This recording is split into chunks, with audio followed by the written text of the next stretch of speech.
देखिए, ठाकुर जी का श्रृंगार करने के बाद नेत्र बंद करो, आहा कितनी सुंदर सेज है, उस पर हमारे लाल जी बैठे हैं, सुंदर ठाकुर जी के चरणों में अभी सुंदर शमामा का इत्र लगा रहे हैं, हिना का इत्र लगा रहे हैं, ठाकुर जी को सुंदर पोशाक पहनाइए। अरे हम सामान्य नहीं, हम तो सोना चांदी के आभूषण धराएंगे ठाकुर जी को। कितने सुंदर मणि माणिक के ठाकुर जी ने आभूषण पहने हैं, आहा कैसा सुंदर मुकुट धारण किया, कैसी लटकन है वहां पे। चले कहां ठाकुर जी के गालन से टकरावे, मकराकृत कुंडल है, आहा कैसी मधुर मधुर वेणु बजा रहे हैं ठाकुर जी, तिरछे नयन इधर उधर चला रहे हैं। अच्छा मौसम मांग रहे हैं कि मुंह को माखन खवाए दे। मैं तुरंत गयो दही बिलोय के वहां में तो माखन लेके आयो, ठाकुर जी को खवा रहा हूं, ठाकुर जी प्रेम से पा रहे हैं। मन से ऐसी सेवा कर सकते हो ठाकुर जी की, गैया की नहीं, गैया की तो तन से करके आओ, गैया की तो धन से करके आओ। ठाकुर के अलावा ठाकुर के संबंध की वस्तुओं की मान से सेवा नहीं होती, उनसे तो उनकी तो तन से होनी होती है। अब संतों की भी मन से सेवा कर दो। आहा हमारे घर संत पधारे हैं, 2000 रुपया दिए लिफाफा में धर दिए चरण में, है मन से सेवा, पैसा भी खर्च नहीं भये, सेवा भी है मन से, तन से करके। हम कथा में कहते हैं जिसको गैया से घृणा होती है, गौ गोबर से घृणा होती है, गौ मूत्र से घृणा होती है, ठाकुर जी को उससे घृणा होती है। इसलिए आपसे ठाकुर जी प्रेम करते हैं कि नहीं, इसका पैरामीटर नापना हो तो गैया के बीच में जाकर के देखो। अगर आप सहज हो, अगर आपको भय नहीं होता, अगर आपके चित्त में प्रेम आता है, अगर आपको बहुत सरलता लगती है, गैया का गोबर उठाने में, गौमूत्र इकट्ठा करने में, चरण छूने में, हाथ से पवाने में बहुत सहजता लगती है, तो समझो ठाकुर जी आपसे रीझ गए। गैया देखते डर के मारे भागते हैं इधर उधर, ठाकुर जी भी डर के मारे भागते हैं जब आप मंदिर जाते हो। मेरी गैया ते डरे, मोह तोते डर लगे, तू मेरी गैया ते डरे। इसलिए गौ से डरो नहीं, गौ की सेवा करो। अब जो आगे लोग बैठ गए हैं उनको तो नहीं दिख रहे, स्क्रीन पर दिखा रहे हैं आज की सेवा जो वहां करके आए, कैसी सुंदर सेवा। तो इसलिए आप लोग जाइएगा, खुद दर्शन करके आइएगा पथमेड़ा गौधाम के। परम पूजनीय प्रातः स्मरणीय श्री दत्त शरणानंद जी महाराज वहां पर एक गौ गोपाल कॉरिडोर भी बना रहे हैं, जहां पर एक बार प्रवेश करने के बाद जब व्यक्ति बाहर आएगा तो उसको संपूर्ण गैया की नॉलेज होगी। संभवतः 2-3 वर्ष में बन के तैयार हो जाएगा, बहुत सुंदर रहेगा वो भाव भी। तो आज वहां गए, वहां से अभी दर्शन करके आए हैं।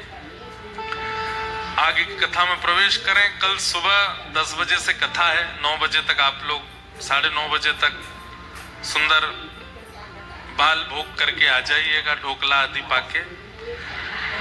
कल सवेरे सवेरे कथा है, 10 बजे से 12 बजे तक कथा कल चलेगी। उसके बाद फिर हम आगे की यात्रा पर प्रस्थान करेंगे और फिर जब भी हमारे गिरधर लाल जी का मन बनेगा तो ऊंझा दोबारा आवेंगे, खूब प्रेम से कथा सुनावेंगे। हमारे नायक परिवार ने बड़े मन से, बड़े हृदय से, खूब आनंद के साथ में इस कथा का क्रम रखा। ऊंझा अभी तक मुझे लोग बोल रहे हैं कि ऊंझा में लोग कथा सुन रहे हैं। मैंने कहा हाँ कि देखो सुन रहे हैं। बोले महाराज जी वहां के लोग तो बड़े पंचुअल रहते हैं, बड़े वैसे रहते हैं, आनंद आराम वाले लोग हैं, और वहां तो हिंदी वासी ज्यादा भाव समझते भी नहीं। मैंने कहा हमारी तो भाई खूब प्रेम से सुन रहे हैं कथा, खूब आनंद से आ रहे हैं। तो ये सब आप लोगों का बड़ी कृपा है कि आप सब लोग खूब पधारे, खूब प्रेम से कथा श्रवण को आए। बस ऐसे ही आप सबके चित्त में प्रेम भाव बना रहे। इस वर्ष की गुजरात की ये विश्राम कथा है। फिर अगले वर्ष आगामी 3 जनवरी से बड़ोदरा में आएंगे, तब वहां आप लोग पधारिएगा, खूब प्रेम से फिर वहां कथा श्रवण कराएंगे। द्वारिका हमारा आना जाना लगा रहता है, जबकि इस बार नहीं जा पाया मैं, नहीं तो गुजरात आऊं द्वारिका ना जाऊं ऐसा हो नहीं सकता, जरूर जाते हैं। पर एक भावना है, इच्छा है, जल्दी ही श्री ठाकुर जी में भी कथा करेंगे और श्री रणछोड़ राय प्रभु को। और कथा तो क्या सब होती रहती है सब जगह, पर हमारे गिरधर लाल जी का उत्सव हर बार जगह जगह होता है। एक बार श्री ठाकुर जी में करेंगे और श्री रणछोड़ राय प्रभु के वहां खूब प्रेम से रामदास बोढ़ाना के लिए ठाकुर जी कैसे मधुर द्वारिका से पधारे, वो सब लीला आदि सब श्रवण करेंगे। और इस बार हम नरसिंह मेहता जी के चरित्र का स्मरण स्पर्श तो कर ही नहीं पाए, जबकि हम पहले दिन बोले थे कि कुछ कुछ कहेंगे। पर श्री नरसिंह मेहता जी का चरित्र तब तक गाने में सुख नहीं है जब तक आपको गुजराती पद ना आते हो, क्योंकि नरसिंह मेहता जी के गुजराती के ही पद हैं, वो ना गवे तो फिर मेहता जी का चरित्र कैसा। तो इसलिए हम जानबूझ करके नहीं बोले हैं कि जब पद हों नरसिंह मेहता जी के और वो गाते हुए जब हम बोले तो सुख मिलेगा, वो भी एक बार कभी करेंगे। आइए आगे के क्रम में प्रवेश करते हैं। बोलो बाल कृष्ण लाल की। कल हम लोगों ने बहुत जल्दी जल्दी में ही ठाकुर जी की व्रज लीला, वृंदावन लीला और गोवर्धन लीला का श्रवण किया, समय बहुत हो गया था। ठाकुर जी वृंदावन पधारे। वृंदावन का निर्माण स्वयं किशोरी जी ने अपने हस्त कमल से किया है। वृंदावन में प्रवेश, वृंदावन में निवास, वृंदावन में किसी भी प्रकार की स्थिति बिना श्री जी की आज्ञा के नहीं होती।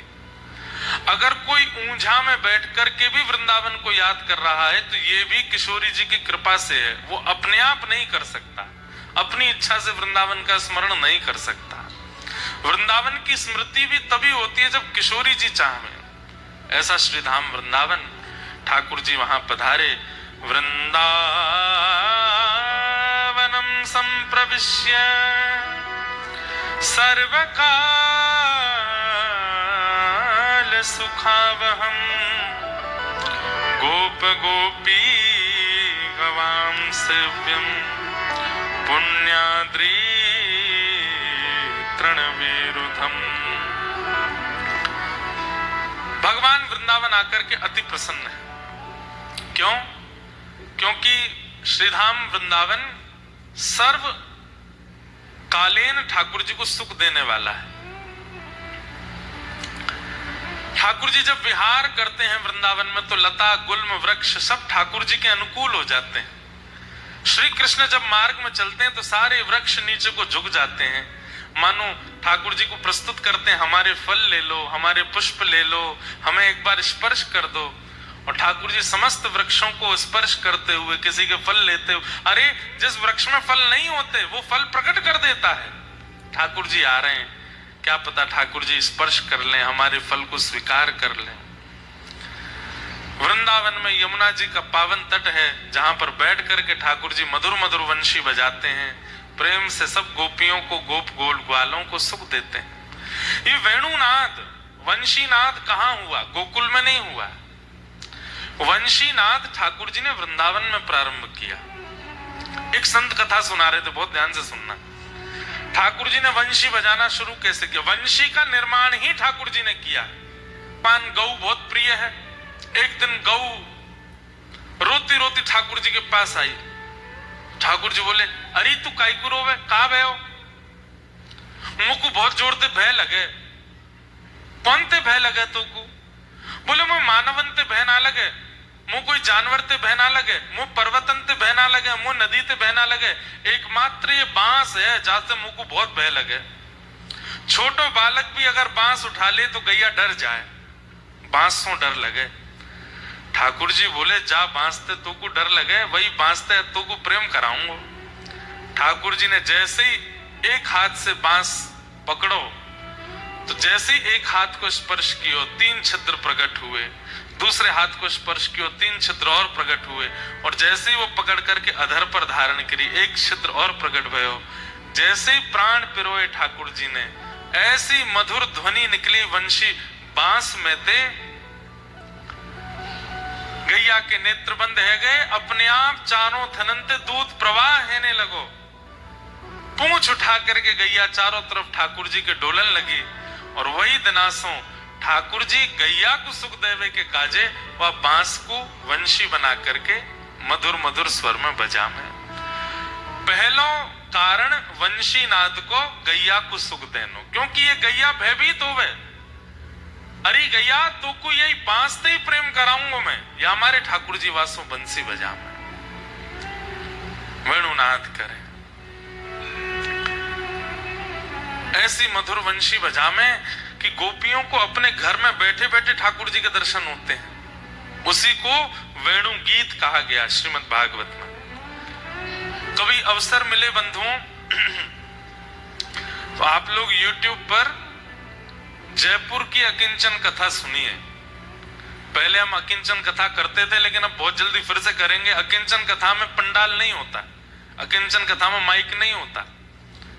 आप लोगों की कथा शाम 8 बजे से रात्रि 11 बजे तक होती है। अकिंचन कथा सुबह 3:45 बजे से 7 बजे तक होती है। सुबह सुबह भोर में होती है, नदी के तट पर होगी, पहाड़ पर होगी, ऐसे प्राकृतिक स्थान पर होती है। पर आजकल इतनी भीड़ हो जाती है, इसलिए अकिंचन कथा अभी विश्राम में है।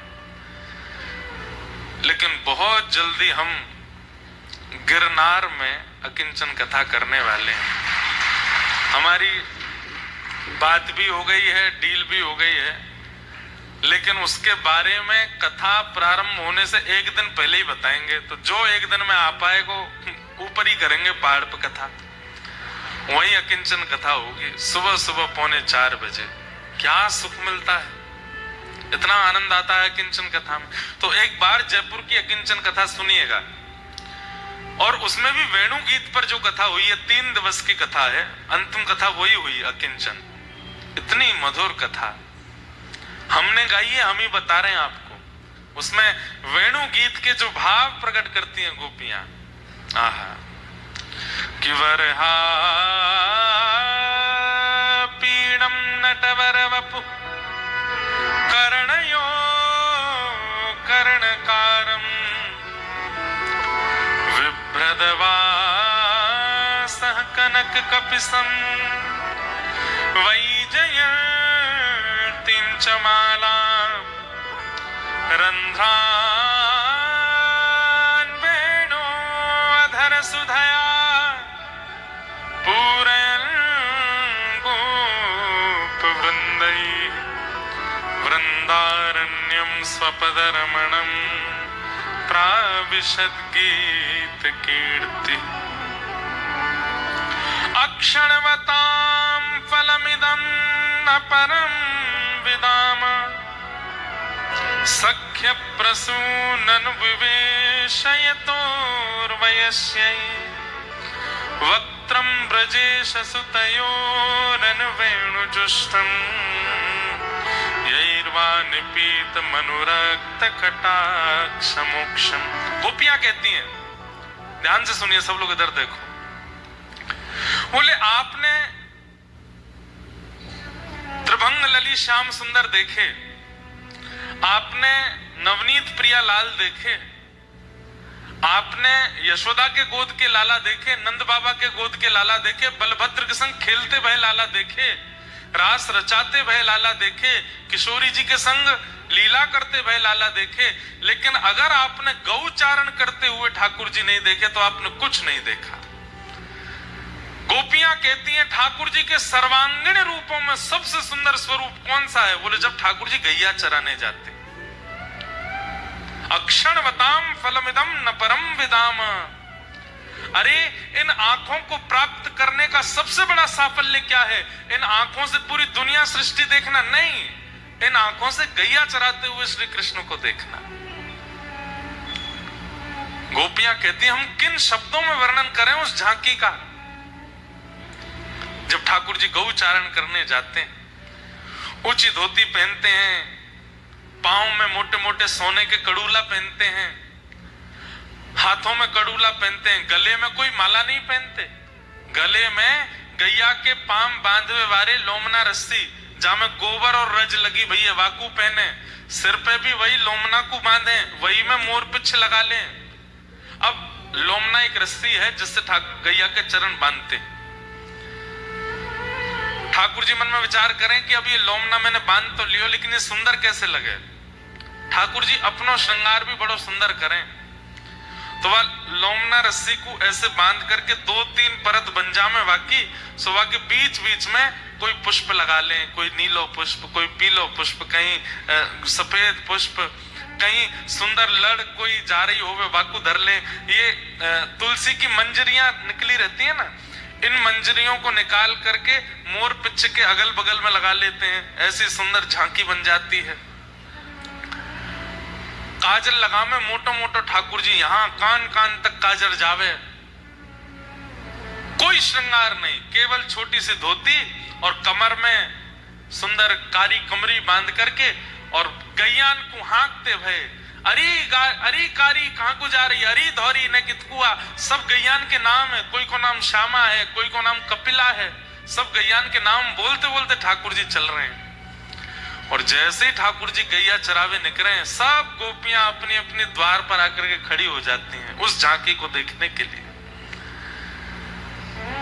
गायों में होड़ लगी है, कौन ठाकुर जी के बगल में चलेगो। अच्छा बंधु एक बात बताएं, ये ठाकुर जी ऐसे खड़े होते हैं, दोनों पैर ऐसे कर लेते हैं, क्यों? जब जब ठाकुर जी त्रिभंग ललित स्वरूप धारण करके खड़े होते हैं, जैसे दोनों पैर ऐसे करके और ऐसे मुद्रा बनाते हैं, तो यहाँ कोहनी के नीचे एक गैया आ जाए, अपनी कमर लगा दे, तो ठाकुर जी वहां पे ऐसे खड़े रह जाएं। गैया नहीं है तो कोई सखा आ जाए, सखा नहीं है तो कोई वृक्ष जो दूर है, वो मन में विचार करे ठाकुर जी ऐसे त्रिभंगी भये हैं, अरे मैं इतना दूर काहे को हूं, तो वो वृक्ष जो जड़ है वो चैतन्य होकर के अपनी डाल वहां तक पहुंचा देता है, ताकि ठाकुर जी को एक सहारो मिल जाए। आज मंदिरों में हम दर्शन करते हैं तो ठाकुर जी को कोई सहारा नहीं दिखता, लेकिन कभी वृंदावन में त्रिभंग ललित श्याम सुंदर को जब आप देखो तो उस समय कुछ इमेजिन किया करो, जैसे या कोहनी के नीचे कोई तो है, या तो गैया है, या तो कोई वृक्ष है, या कोई सखा है, या कोई गोपी है, या दाऊ दादा है, कोई तो है।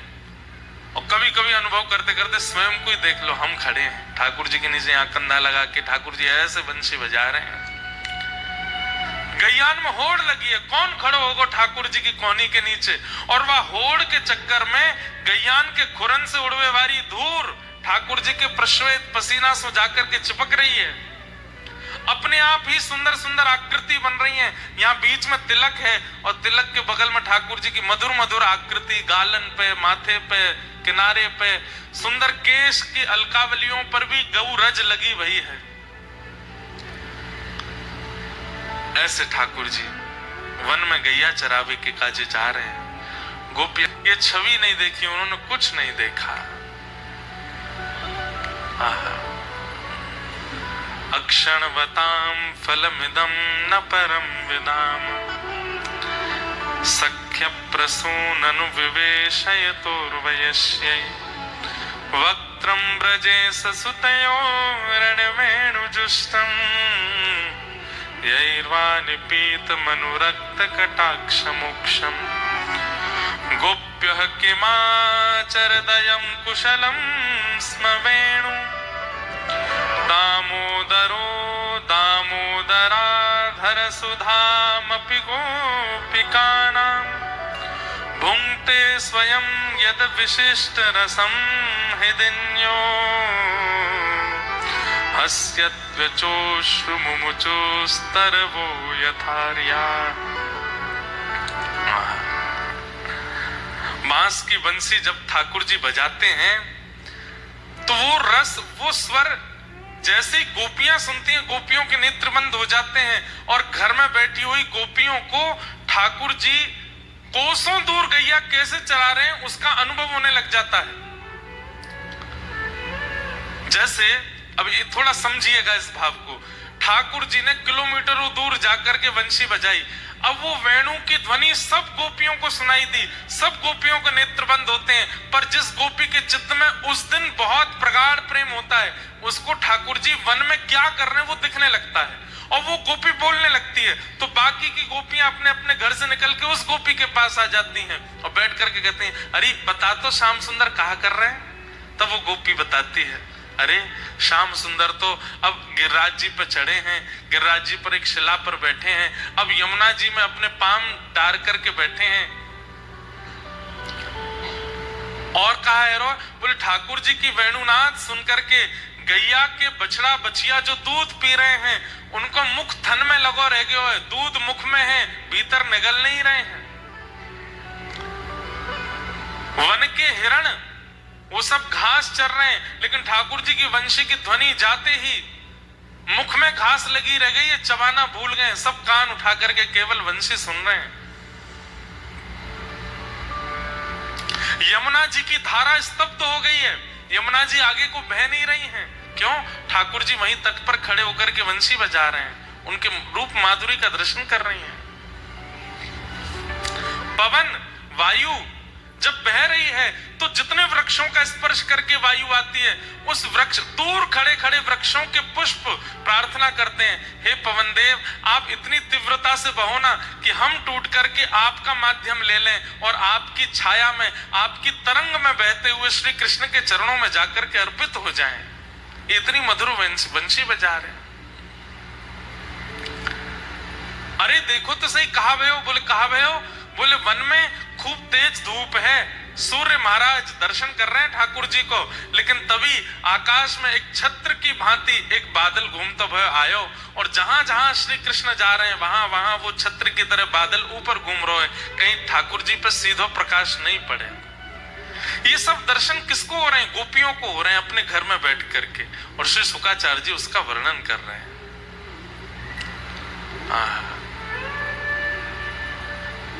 ये वेणु गीत है।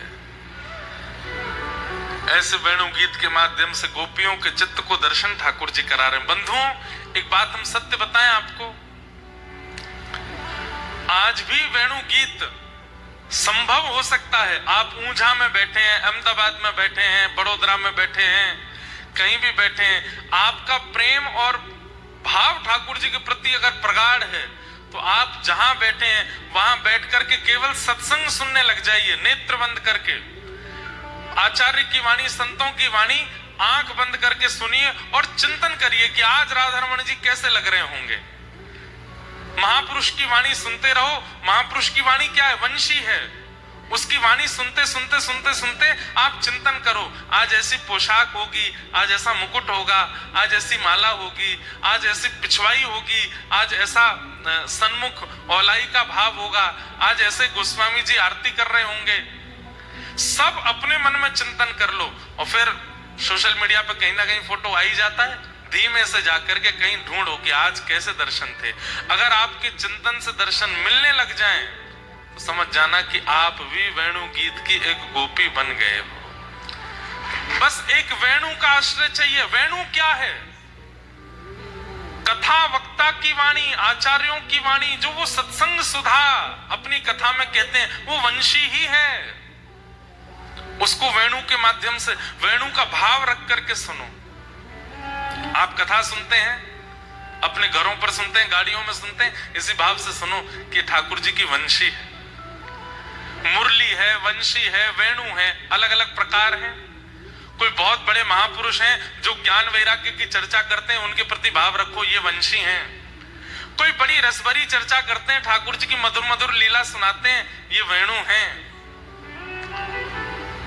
कोई थोड़ी ज्ञान वैराग्य की भी बात करते हैं, रसभरी चर्चा भी करते हैं, मधुर मधुर संगीत भी सुनाते हैं, ये कौन? ये मुरली हैं। और यही भाव रखो, अब वंशी सुन रहे हैं, अब वेणु सुन रहे हैं, अब मुरली सुन रहे हैं। आप आचार्य वाणियों को ठाकुर जी की वंशी मान करके जब सुनने लग जाओगे, जिन ठाकुर का चिंतन करोगे, जहां बैठ करके करोगे, एक बार नहीं, 2 बार नहीं, 10 बार नहीं, कुछ प्रयास करते करते ऐसा होने लगेगा कि आप कितनी भी दूर बैठे हो, सत्संग वार्ता सुनते सुनते जैसा चिंतन करोगे वैसा श्रृंगार ठाकुर जी का होगा, आपको वहीं बैठ के अनुभव हो जाएगा।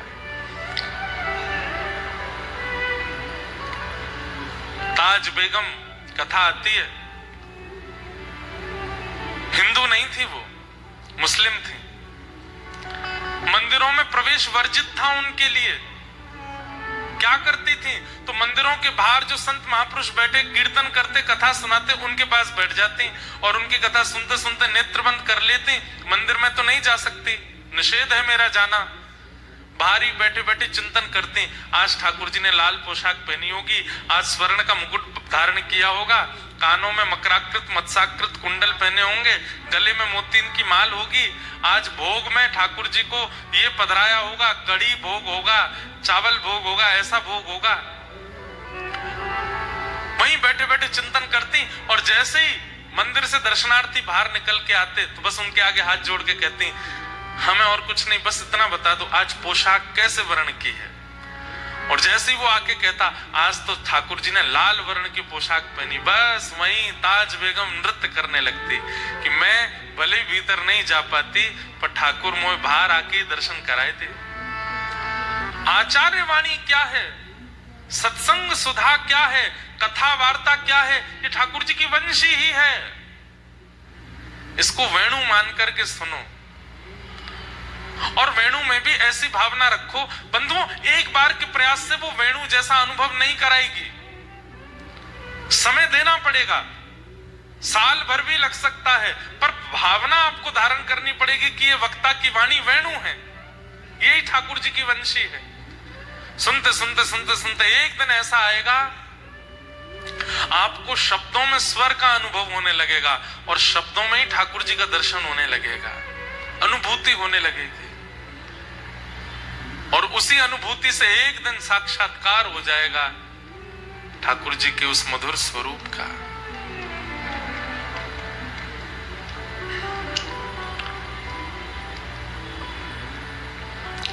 वेणु बजाते हैं ठाकुर जी, वंशी का नाद सुनकर के सब गोपियां आनंदित हो जाती हैं। भगवान ने कृपा की, सब गोपियों को अनुभव कराया और चीर हरण के माध्यम से एक लीला करके ठाकुर जी ने सबको शरद पूर्णिमा पर रास के लिए आमंत्रित किया। इसी बीच ब्रजवासियों के द्वारा इंद्र पूजा होती है और ठाकुर जी सब ब्रजवासियों से निवेदन करते हैं कि तुम सब इंद्र छोड़ सांचे देव की पूजा करो। कौन सांचे देव हैं? बोले गोवर्धन नाथ। और सब ब्रजवासियों को लेकर के ठाकुर जी श्री गिरिराज जी गए, वहां जाकर के 56 भोग पधराए, गिरिराज जी की परिक्रमा करी और परिक्रमा करके श्री गिरिराज जी को वंदन किया। जब इंद्र को पता चला मेरी पूजा बंद हो गई तो खूब मूसलाधार बारिश करी, ब्रजवासी दौड़ने लगे, त्राही माम करके बचाओ बचाओ बचाओ, इंद्र हमें मार देगो।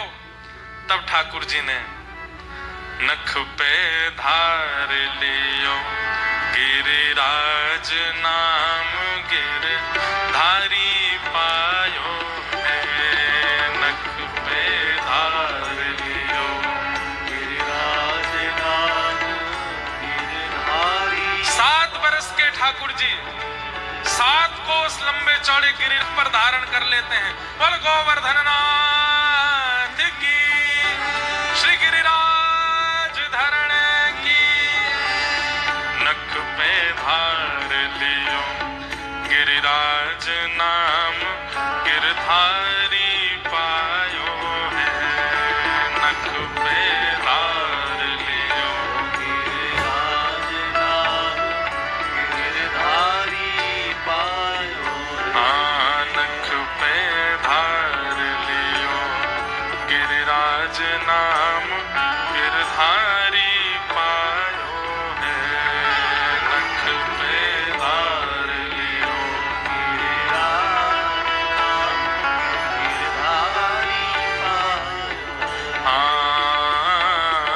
गिरधारी पायो है, नाम गिरधारी पायो है,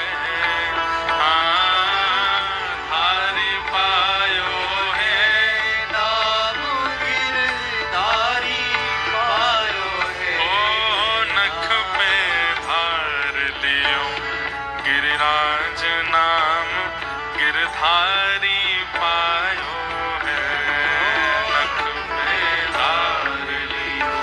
करताल बजा के गाओ। कहा कि ओ ठाकुर जी ने सुरपति पूजा मेट कृष्ण गिरिराज पूजायो है। सुरपति पूजा मेट कृष्ण गिरिराज पूजायो है। हाँ, 1.25 लाख मण सामग्री को भोग लगायो है। ओ 1.25 लाख मण सामग्री को भोग लगायो है। हाँ, 1.25 लाख मण सामग्री को भोग लगायो है।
सुरपति को छायो है।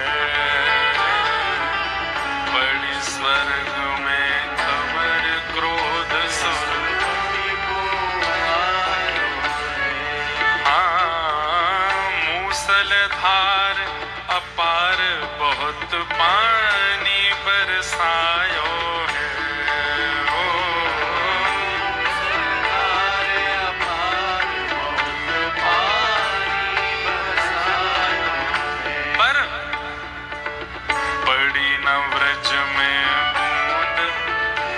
देखत घबरायो है। बड़ी न ब्रज में बूंद इंद्र देखत घबरायो है। और ब्रजवासी सब कहे कृष्ण गिरिराज उठायो है।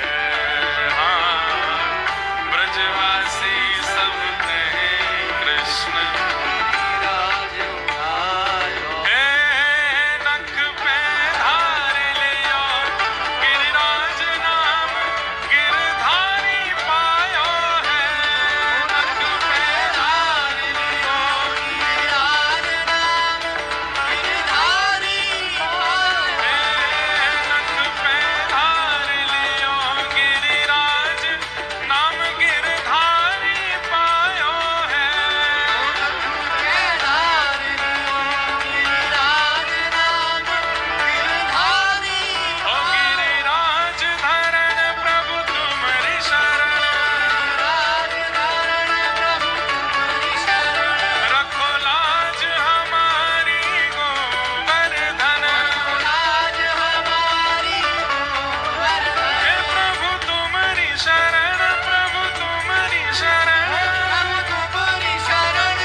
घटायो है।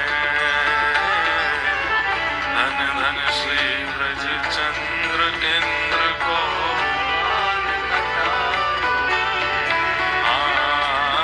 धन धन श्री ब्रज चंद्र इंद्र को मान घटायो है।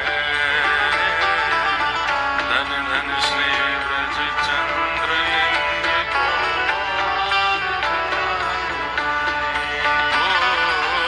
खासी राम गोवर्धन वारो हरि यश गायो है। ओ खासी राम गोवर्धन वारो हरि यश गायो है। ओ खासी राम गोवर्धन वारो हरि यश गायो है।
धन धन श्री ब्रज चंद्र इंद्र को मान घटायो है। धन धन श्री ब्रज चंद्र इंद्र को मान घटायो है।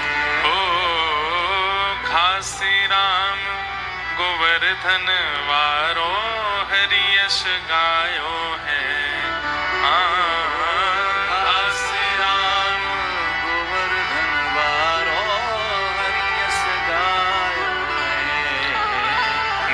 पे धार लियो गिरिराज नाम गिरधारी पायो है। नख पे धार लियो गिरिराज नाम गिरधारी पायो। गोवर्धन, ध्यान से सुनिए सब लोग, इधर देखो। कितने लोग गिरिराज जी गए हैं, गोवर्धन गए हैं? भाई हमारे गोवर्धन में सबसे ज्यादा भीड़ ही गुजरातियों की रहती है। आए दिन गुजराती परिक्रमा करते रहे। जो नहीं गए हैं कब जाओगे भैया? कितने दिनों बाद जाओगे? ठाकुर जी के पास जावे में ज्यादा विलंब मत करे करो। कल को प्राण निकल गए तो पहले ही पहुंच जाओ। जब तक तन में प्राण है ठाकुर जी के दर्शन कर आओ भैया। एक बार गिरिराज जी की परिक्रमा लगाया आओ। गोवर्धन, गौ कहते हैं इंद्रियों को। ध्यान से सुनिए सब लोग, इधर देखिए। गौ माने इंद्रियां। हमारे शरीर में कितनी इंद्रियां होती हैं? 10। पंच ज्ञानेंद्रिय और पंच कर्मेंद्रिय। पंच ज्ञानेंद्रिय जिनसे हमें ज्ञान होता है। सुंदरता का ज्ञान नेत्रों से, सुगंधी का ज्ञान नाक से, स्वर का ज्ञान कान से, वायु का ठंड गर्म का ज्ञान त्वचा से, स्वाद का ज्ञान जिह्वा से। ये पंच ज्ञानेंद्रिय, आंख नाक कान त्वचा और जीव, पंच ज्ञानेंद्रिय। पंच कर्मेंद्रिय, हाथ पैर मुख और 2 गुप्त उपस्थ इंद्रिय। ये 10 इंद्रियां हैं। इनके समूह को कहते हैं गौ। क्या कहते हैं? गौ। और इनका जो कृष्ण भक्ति में वर्धन करे उनका नाम क्या है? गोवर्धन। कई लोग होते हैं उनको प्रसाद पाने में तो बहुत रुचि होती है। मंदिरों का प्रसाद पाना बहुत अच्छा लगता है। हमने सुना उमिया माता के मंदिर में बहुत बढ़िया प्रसाद बनता है। कई बार लोग अपने घर में भोजन नहीं बनाते, ऊंझा वाले वहीं पा जाते हैं। 20 रुपए की थाली भरपेट भोजन मिलता है उमिया माता के यहाँ। भले ही दर्शन नहीं किए उमिया मैया के, लेकिन रसोई घर में जाके प्रसाद पा लेते हैं। कई लोगों की जीव में तो भक्ति है, क्या प्रसाद चाहिए मंदिर का। मंदिर का प्रसाद बहुत अच्छा होता है। नाथ द्वार में प्रसाद पाओ। हमारे द्वारिकापुरी में प्रसाद पाया कभी? कभी द्वारिका में कोई पुजारी जी वहां के सेवायत हों, उनसे प्रार्थना करना, हे पुजारी जी ठाकुर जी का राजभोग प्रसाद हमको भी पवा दीजिए। अगर कोई सेवा आदि लगती हो तो सेवा दे के पाना, लेकिन पाना। इतना आनंद आता है द्वारिकाधीश के प्रसाद में। एक तो पतली पतली रोटी, बहुत पतली रोटी बनाते हैं वहां पे। हमें तो लगता है शायद रोटी अलग कर देते होंगे 2 भाग सेकने के बाद। इतनी पतली रोटी गुजरात में बनती है। मैंने कई वैष्णवों के यहाँ भी प्रसाद पाया। इतनी पतली रोटी बनाते हैं। जब वो परोसने आते हैं तो हमने कही भाई वैसे तो 2-3 रोटी पाते हैं, पर ये तो 10-15 धर दो, एक आध में तो पेट भरना नहीं। इतनी पतली रोटी। अच्छा, गुजरात में भी सब जगह अलग अलग प्रसाद की विधि है। सौराष्ट्र में जाओ वहां पे अलग तरीके से प्रसाद पवाते हैं। रोटी होगी इतनी बड़ी रोटी पतली। सब्जी कटोरी में नहीं देते, ऐसे देते हैं चटनी की तरह, नेक थोड़ी थोड़ी चटनी दे देंगे। ऐसे वहां होता है। ये मैंने अनुभव किया कईयों के घर पे भी। तो पाइए कभी। वो साथ में एक वो लाल लाल सा कुछ पाते हैं, आपके गुजरात में संभारो बोलते हैं, जाने क्या बोलते हैं उसको। भोजन ही इतने हैं पर बड़ा सुख मिलता है। मीठी दाल, मीठी कढ़ी, मीठी सब्जी। उत्तर भारतीयों को पता ही नहीं चलता कि सब्जी कौन सी थी। सब में चीनी, थोड़ी चीनी तो डालते हैं। जब गुजरात में गुजराती प्रसाद रोज पाते हैं ना, तो 2-4 दिन बाद तो कहना पड़ता है अब चीनी नहीं डालना। अब पता ही नहीं चल रहा है, रोज चीनी डलती, सब में चीनी। द्वारिकाधीश जी का प्रसाद पाओ, इतना मधुर प्रसाद। मतलब पा करके ऐसा अनुभव होता है कि ठाकुर जी ने पाया है, ठाकुर जी ने भोग लगाया है, ठाकुर जी का अधरामृत है, ऐसा अनुभव होता है। तो कई लोगों की जीव बड़ी भक्त होती है। मंदिरों के प्रसाद पवा दो उसको, वो बड़ा सुखी। जगन्नाथपुरी के महाप्रसाद पवा दो, द्वारिकाधीश जी का प्रसाद पाओ, श्रीनाथ जी का प्रसाद, वृंदावन में राधा रमण जी की कुलिया, और हमारे श्री राधा वल्लभ लाल जी की खिचड़ी, और बिहारी जी का पराठा। बिहारी जी पराठों पामे बहुत जोरदार, हमारे वृंदावन बिहारी लाल।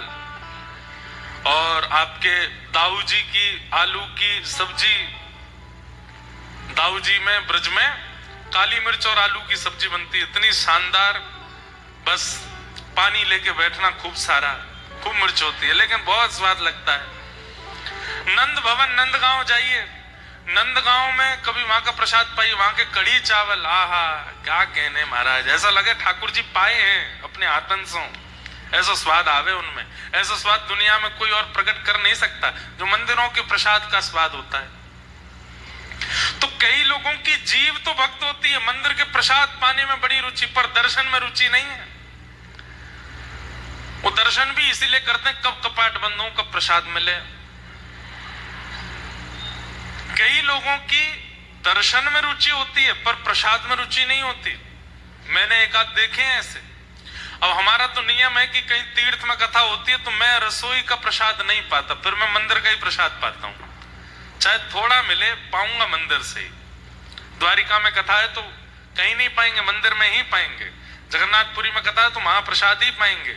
नाथद्वार में कथा थी, लाल जी का उत्सव था, मंदिर का ही भोग आएगा, श्रीनाथ जी का वही पाएंगे, नियम है। जहां व्यवस्था नहीं है वहां फिर ठाकुर जी को निवेदित करते हैं, नहीं तो मंदिर का ही प्रसाद पाते हैं। तो कई लोग साथ में रहते हैं, उनमें कई लोगों को अरे या में नमक ना डालो, या में नींबू ना डालो, या में मिर्च कम रह गई है, ने अलग से मिर्च दो। ठाकुर जी के प्रसाद का एक नियम है, ऊपर से कुछ नहीं डालना है, जैसा ठाकुर जी ने आरोगा है वैसा ही आपको पाना है। प्रसाद के प्रति आप अन्न की भावना रखते क्यों हो? वो दाल नहीं है, वो चावल नहीं है, वो रोटी नहीं है, सब्जी नहीं है, ठाकुर जी का अधरामृत है। अधरामृत जैसा मिला है वैसा पाना है। प्रसाद पाने की भी बड़ी विधि है, लोग नहीं जानते। अब महाप्रभु जगन्नाथ जी का प्रसाद पाते हैं, उसमें ऊपर से बहुत कुछ डाल लेंगे, नमक डालेंगे, नींबू निचोड़ेंगे, सब ठीक है। अब तो वहां के पंडित पुजारियों ने भी हमें सिखाया ऐसे मिर्च तोड़ के नमक डाल के फिर पाते हैं। पर ऊपर से अगर प्रसाद में कुछ डाला जाता है तो प्रसाद का 50% जो पुण्य है, जो भाव है और जो उसका ओज तेज है वो नष्ट हो जाता है। प्रसाद तो जैसा मंदिर से आए पा लीजिए। तो कई लोगों की जीव बड़ी भक्त होती है, नेत्र भक्त नहीं होते, पर कई लोगों के नेत्र भक्त होते हैं, जीव भक्त नहीं होती। मंदिर के प्रसाद नहीं बढ़िया लगा, हम तो होटल में खा लेंगे, मंदिर का नहीं पाता हमको, कम नमक डालते हैं, कम मिर्च डालते हैं। कई लोगों की जीव भी भक्त नहीं होती, नेत्र भी भक्त नहीं होते, पर उनके पैर भक्त होते हैं। कैसे भक्त? ना उनको दर्शन में रुचि है, ना उनको प्रसाद में रुचि है, पर हाँ कहीं कीर्तन चल रहा हो, ठाकुर जी का मधुर भजन चल रहा हो तो नाचने में बड़ी रुचि है उनकी, नाचते हैं। भजन कीर्तन में उछल उछल के नाचेंगे, खूब नृत्य करेंगे। लेकिन जैसे कथा शुरू होती है, कीर्तन विश्राम होती, कथा शुरू होती, नीचे मुंह करके बैठ जाते हैं। अब कब दूसरा गाएंगे भजन, कब दूसरा भजन है, कथा में हमारे मन नहीं लग रहा है, भजन गाओ, कीर्तन सुनाओ, नाचना है हमको। अब तो नहीं होता, पहले जब कथा करते थे लोग बाग इतना जानते नहीं थे तो लोग बाग नीचे से फरमाइश भेजते थे, ये वाला भजन सुना दीजिए, ये वाला। मैंने की तो भजन संध्या करने आए, कथा करने आए, हम मन में जो आएगा वो सुनाएंगे। तो कई लोगों के पैर भक्त होते हैं पर ना नेत्र भक्त है, ना जीव भक्त है, ना कान भक्त है। कई लोगों के हाथ भक्त होते हैं, ना दर्शन में रुचि, ना नृत्य में रुचि, ना प्रसाद में रुचि, पर उनसे सेवा कितनी भी करा लो, मंदिर की खूब सेवा करेंगे, ठाकुर जी का मंदिर सजाना, ठाकुर जी के मंदिर में सेज सजाना, ठाकुर जी का मंदिर बढ़िया हो, साफ सफाई करवा लो, सब बढ़िया, लेकिन बाकी और रुचि नहीं। ऐसा अगर कुछ है आज ही पूछिए, आपकी कौन सी इंद्रिय ऐसी है 10 में से जो ठाकुर जी की सेवा में रत नहीं है? उस इंद्रिय का स्मरण करके श्री गिरिराज जी की परिक्रमा लगाओ। आप गिरिराज जी की परिक्रमा पूर्ण होते ही वह इंद्रिय आपकी ठाकुर जी की सेवा में रत हो जाएगी। किसी को कथा सुनना अच्छा नहीं लगता, मन नहीं लगता, कथा में नींद आ जाती है, तो जाइए गिरिराज जी और श्री गोवर्धन नाथ जी से कहो, हे गिरिराज बाबा, दर्शन में खूब आनंद आवे, प्रसाद में खूब सुख मिले, नृत्य में खूब सुख मिले, कीर्तन में खूब सुख मिले, पर जैसे ही कथा शुरू होती है मोह नींद आ जाए। मेरे कानन को कथा सुनने की रुचि कर दो, या भाव से मैं आपकी परिक्रमा कर रहा हूं। आप जैसी परिक्रमा पूर्ण करेंगे आप कथा सुनने लगना, आपको कभी नींद नहीं आएगी। गिरिराज जी कानों में श्रवण भक्ति प्रदान कर देंगे। ये गिरिराज जी का एक गुप्त रहस्य सबको नहीं पता। जो अब हमारी बात, हम अपनी बात बता रहे हैं। प्यारे गिरधर लाल जी हमको कैसे मिले लगभग सबको पता है। गिरधर लाल जी श्रृंगार का सौ भी नहीं आता हमसे।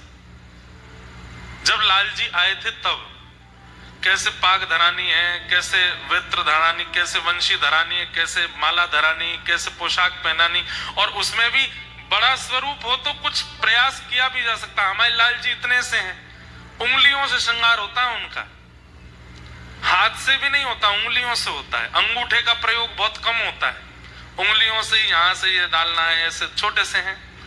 कैसे करें श्रृंगार? ये गिरिराज जी की परिक्रमा का फल हमको मिला कि हमको श्रृंगार आ गया ठाकुर जी का करना। ठाकुर जी की भक्ति में जो गुण आपके अंदर ना हो, उस गुण के लिए श्री गिरिराज जी के पास जाओ और प्रार्थना करो। एक साथ सारे गुण बोल दो, हे ठाकुर जी हमें श्रृंगार का लक्षण भी आ जाए, हमें पाक विद्या भी आ जाए, सुंदर सुंदर प्रसाद बना सकें। हे ठाकुर जी हमें ठाकुर जी की सुंदर कीर्तन गावे भी आ जाए, सुंदर उनमें नृत्य करवो भी आ जाए, ठाकुर जी की मधुर सेवा में हम निपुण हैं जाएं। इस भाव से गिरिराज जी की परिक्रमा करोगे तो उनका नाम है गोवर्धन। गो माने इंद्रियों का, जो कृष्ण भक्ति में वर्धन करे वो गोवर्धन, वो गोवर्धन है। इस स्थान पर जहां हम कथा सुन रहे हैं, यहाँ 2 बार श्री डोंगरे जी महाराज की कथा हो चुकी है। इसी जगह पर ऊंझा में, इसी प्रांगण में श्री डोंगरे जी महाराज 2 बार कथा कर गए। डोंगरे जी महाराज अपनी कथा में एक बात कहते हैं कि 10 इंद्रियों में 2 इंद्रियां ऐसी हैं, उपस्थ इंद्रिय, गुप्त इंद्रिय। किसी ने प्रश्न किया इनसे भगवत भजन कैसे होगा? आंखों से हो जाएगा, मुख से हो जाएगा, हाथों से हो जाएगा, पैरों से हो जाएगा, कान से हो जाएगा, गुप्त इंद्रिय का भजन कैसे हो? तो डोंगरे जी महाराज कितनी सुंदर बात कहते हैं कि अपने तन को मंदिर मानो, अपने तन को मंदिर मानो, और मंदिर मान करके इस मंदिर में शुद्धता बनी रहे, पवित्रता बनी रहे, उस भाव से उपस्थ इंद्रिय से मल मूत्र आदि का परित्याग कर दो और यह भाव रखो कि हमारा तन रूपी मंदिर पवित्र रहे। इतना मात्र करने मात्र से 10 इंद्रियों का भजन हो जाता है, गुप्त इंद्रिय का भी भजन हो जाता है। और ब्रह्मचर्य का पालन करो, भगवान का गुप्त इंद्रिय से भजन है, आदि आदि। तो गोवर्धन, जो हमारी इंद्रियों का कृष्ण भक्ति में वर्धन करे, उनका नाम है श्री गोवर्धन। इसलिए हम सबसे निवेदन करते हैं कि वृंदावन जाने से पहले गिरिराज जी जाया करो। लोग बाग उल्टा करते हैं, पहले वृंदावन जाते हैं, दर्शन करके फिर लौटते समय गिरिराज जी होते हुए फिर बाहर जाते हैं। नहीं, आते ही पहले गोवर्धन जाओ, गोवर्धन की परिक्रमा करो, परिक्रमा करने के बाद फिर वहां से बरसानो जाओ, श्री जी के दर्शन करो। श्री जी के दर्शन करने के बाद फिर समय ज्यादा नहीं है, फिर वृंदावन आ जाओ, नहीं तो सब जगह जाओ, गोकुल जाओ, महावन जाओ, तो वृंदावन सबसे अंत में आओ। वृंदावन के बाद ठाकुर जी मथुरा ही गए कंस को मारने, वृंदावन के बाद कहीं नहीं गए। ठाकुर जी की जैसी गति वैसे चलना चाहिए, फिर भी गिरिराज जी जाओ। अच्छा, गिरिराज जी क्यों जाना चाहिए पहले? क्योंकि ठाकुर जी ही ब्रजवासियों को लेकर के गए गिरिराज जी पुजवावे। ठाकुर जी स्वयं भगवान ब्रजवासियों के संग रहते हुए भी उनको गिरिराज जी के पास लेके गए, बोले पहले इनको वंदन करो, इनकी पूजा करो। जिनकी पूजा स्वयं ठाकुर जी करा रहे हैं, सबसे पहले ब्रज में आते उनकी पूजा करो, उनको वंदन करो, उनकी परिक्रमा करो, फिर वृंदावन आओ, ऐसी भावना। अच्छा, इंद्र की पूजा क्यों बंद कराई भगवान ने? इस पे भी 2 बात हम कह के फिर आगे चलते हैं। देखो, जब आप किसी से संबंध बना लेते हैं तो संबंधी व्यक्ति को आपकी हर एक स्थिति का पता रहता है। आपने किसी को अपना मित्र बनाया, अब मित्र बनने के बाद आप क्या अच्छा करते हैं, क्या गलत करते हैं, क्या बुरा करते हैं, मित्र को सब पता है। अगर आप कुछ गलत करते हैं तो मित्र आपको रोकेगा, टोकेगा, सही मार्ग बताएगा। जो आपकी गलत स्थिति देख करके आपको रोकता टोकता ना हो, उसको मित्र नहीं मानना चाहिए, वो शत्रु है। आप गलत कर रहे हैं और वो आपको रोकता नहीं है, आपको और बढ़ावा देता, और बढ़िया, तू और कर, वो मित्र नहीं हो सकता, वो शत्रु है आपका। पर आपकी गलत स्थिति देख के जो रोके वही सखा है, वही मित्र है। ठाकुर जी ने मन में विचार किया, ये ब्रजवासी इंद्र की पूजा करते हैं। इंद्र कौन है? देवता है। और देवराज इंद्र को एक कार्य मिला है, क्या? समय समय पर पृथ्वी पर वर्षा करो, जिससे पृथ्वी हरी भरी बनी रहे, जल का संचार होता रहे। इंद्र को एक कार्य के लिए रखा गया है, वो देवता पूजने के लिए नहीं है। वो बात अलग है कि हम समस्त देवी देवताओं को एक साथ वंदन कर लेते हैं, पर ठाकुर जी कहते हैं जो भाग्य बदलना ना जानता हो ऐसे देव को नहीं पूजना चाहिए। चमत्कार दिखा देता हो, कुछ आपके जीवन में कुछ आप चाहते हैं वो वस्तु दे देता हो, उसको देवता नहीं कहते। देवता उसको कहते हैं जो भाग्य में नहीं था उसको भी प्रदान कर दे, वो देव है, उसको वंदन करो। और एक बात हम आपसे स्पष्ट कर दें, भाग्य में नहीं है उसको प्रदान करने की सामर्थ्य नारायण में है, और वही नारायण श्री कृष्ण के रूप में विराजमान है। सभी देवी देवताओं को वंदन करो, पूजो, सबको प्रणाम करो, पर इष्ट तो एक ही होना चाहिए। भाग्य बदलने की जिसमें सामर्थ्य ना हो उस देव को पूजने की आज्ञा नहीं है शास्त्रों में। मुख्य रूप से तो पंचदेव बताए गए हैं जिनको हमें पूजना चाहिए। तो 33 कोटि देवता किस किस को पूजोगे? पंचदेवों में पहले देव का नाम है सूर्य, दूसरे देव हैं शिव, तीसरे देव हैं गणपति, चौथी देवी है जो सब जगह विराजमान है, और पांचवे नारायण। इन पंच को प्रणाम की आज्ञा है। इन पांचों के ही जो अलग अलग रूप हैं उनको प्रणाम करना चाहिए, उनको वंदन करना चाहिए, उन्हीं को इष्ट मानना चाहिए। ये पंच हैं सर्वोपरि, सूर्य, शिव, गणपति, देवी और नारायण। इन पंचों को प्रणाम करने की आज्ञा है। अब इनके अलावा कोई अगर अन्य देवी देवताओं को स्पेसिफिक रूप से प्रणाम करता है तो वो समय लगा रहा है, उसमें कोई विशेष उसको भाव मिलने वाला नहीं। अब सूर्य को प्रणाम कीजिए, शिव को प्रणाम। अब शिव के जितने रूप हैं, शिव के अनेक रूप हैं, उनमें से 11 रुद्र भी हैं, एक हनुमान जी भी हैं, उनको भी प्रणाम करने का अधिकार है। गणपति हैं, गणपति के भी कई रूप हैं, उनको प्रणाम करने की आज्ञा है। देवी के अनेक रूप हैं, श्री उमिया माता साक्षात पार्वती जी के रूप में विराजमान है, इनको प्रणाम करने की आज्ञा है। नारायण, नारायण के कितने रूप हैं? नारायण ही श्री कृष्ण है, नारायण ही श्री राम है। नारायण के जितने रूप हैं सबको प्रणाम करने की आज्ञा है, सबको वंदन करने की आज्ञा है। इन पंच के अलावा अगर आप किसी देवी देवता को पूजते हैं उसमें दोष नहीं है, पर लाभ भी नहीं है। आपका भला, आपका मंगल इन पंचदेव के प्रणाम में है। इनको प्रणाम करो, इनको वंदन करो, इनकी पूजा करो। अब इसमें आता ग्राम देव, इष्ट देव, कुल देव, वो अलग वस्तु हो जाती है। वो ठीक है, आपकी परंपरा उनको पूजती आई, आप उनको वंदन कर सकते हो, पर हृदय में स्थान इन पंच को ही देना चाहिए। इसलिए भगवान ने ब्रजवासियों से इंद्र की पूजा बंद करा करके, अब यूं कहें कि मेरी पूजा करो तो ब्रजवासी पूजेंगे नहीं, तब ठाकुर जी ने अपने ही सब्स्टिट्यूट के रूप में गिरिराज जी की पूजा करवाई। इनकी पूजा करो, इनको वंदन करो, और गिरिराज पूजन किया। और कथा तो हम बहुत बार गिरिराज जी की खूब विस्तार से कह चुके हैं, पर प्रणाम करते हैं। आगे बंधुओं भगवान ने रास विहार किया, और रास के प्रसंग में हम लोग प्रवेश करते हैं। भगवान पिता रात्रि शरदोत्फुल्ल मल्लिका विक्षरन्तुम मनश्चक्रे योग मायामुपाश्रिता। जीवात्मा और परमात्मा के मिलन को रास कहते हैं, और उसमें भी एक विशेष प्रकार है। जीवात्मा भगवान से मिलने का प्रयास करे वो रास नहीं, परमात्मा जीवात्मा से मिलने का प्रयास करे वो रास है। ध्यान से सुनिएगा, जीवात्मा परमात्मा से मिलने का प्रयास करे वो रस है, वो रास नहीं है। पर उस जीवात्मा की भक्ति से, उसके प्रेम से ठाकुर जी आनंदित होकर के ठाकुर जी उससे मिलने का मन बनावे, वो रास है, उसे रास कहते हैं। नरसिंह मेहता का रस नहीं है, रास है। जीवन पूरा जीवन ही रास है। सबको कथा पता होगी, केदार राग गाते थे नरसिंह मेहता, और उनका राग इतना प्रसिद्ध था कि उसको सुनने के लिए हजारों की भीड़ इकट्ठी होती थी।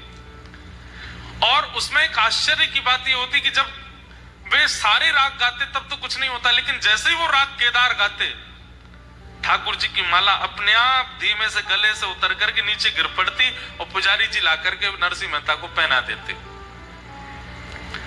लोग बाग देख करके आश्चर्यचकित हो जाते। गुजरात के सब वैष्णव कहते सारू छे, सारू छे, आनंद आवी गयो, ऐसे बोलेंगे, आनंद आवी गयो ऐसे बोलते हैं ना, आनंद आ गया है, मजा आ भी गयो। अब इससे ज्यादा मत बुलवाओ, मैं कहां के शब्द कहां बोल दूं कुछ पता नहीं। तो सब लोग बड़े आनंदित होते। नरसिंह मेहता जी को लगता कि अगर मेरे राग केदार गाने से ठाकुर जी की माला गिरती है और ये चमत्कार देख करके इतने वैष्णव भक्त हो रहे हैं, तो मैं रोज गाऊंगा। और रोज राते राग यमन गाते, राग भैरव गाते, राग भैरवी गाते, तब तक कुछ नहीं होता। लेकिन जैसे ही राग केदार शुरू करते, ठाकुर जी की माला धीमे धीमे धीमे धीमे उतरती और नीचे टूट के गिर जाती, तुरंत ठाकुर जी पहना देते। सब जगह कुतर्की लोग तो पहुंच ही जाते हैं, वहां पर भी कुछ कुतर्की लोग आ गए, बोले सब ढोंग है, पाखंड है, ऐसा कुछ नहीं होता। ठाकुर जी अपनी माला वाला उतार के नहीं फेंकते हैं, ये जरूर कोई ऐसा कुछ करते हैं कि जैसे ही राग केदार आता है तो कोई योजना ऐसी बनती है, दूर से अदृश्य धागा होता है, उससे खींच देते होंगे तो पीछे से धागा खुल जाता होगा, माला टूट के गिर जाती है। तो फिर सबने कहा क्या किया जाए, तो उन कुतर्की लोगों ने कहा हम अपने हाथ से माला बनाएंगे, अपने हाथ से गांठ लगाएंगे और हम अपने हाथ से ठाकुर जी को पहनाएंगे, फिर ये राग केदार गावे, अगर ठाकुर जी की माला गिर गई तो मान जाएंगे।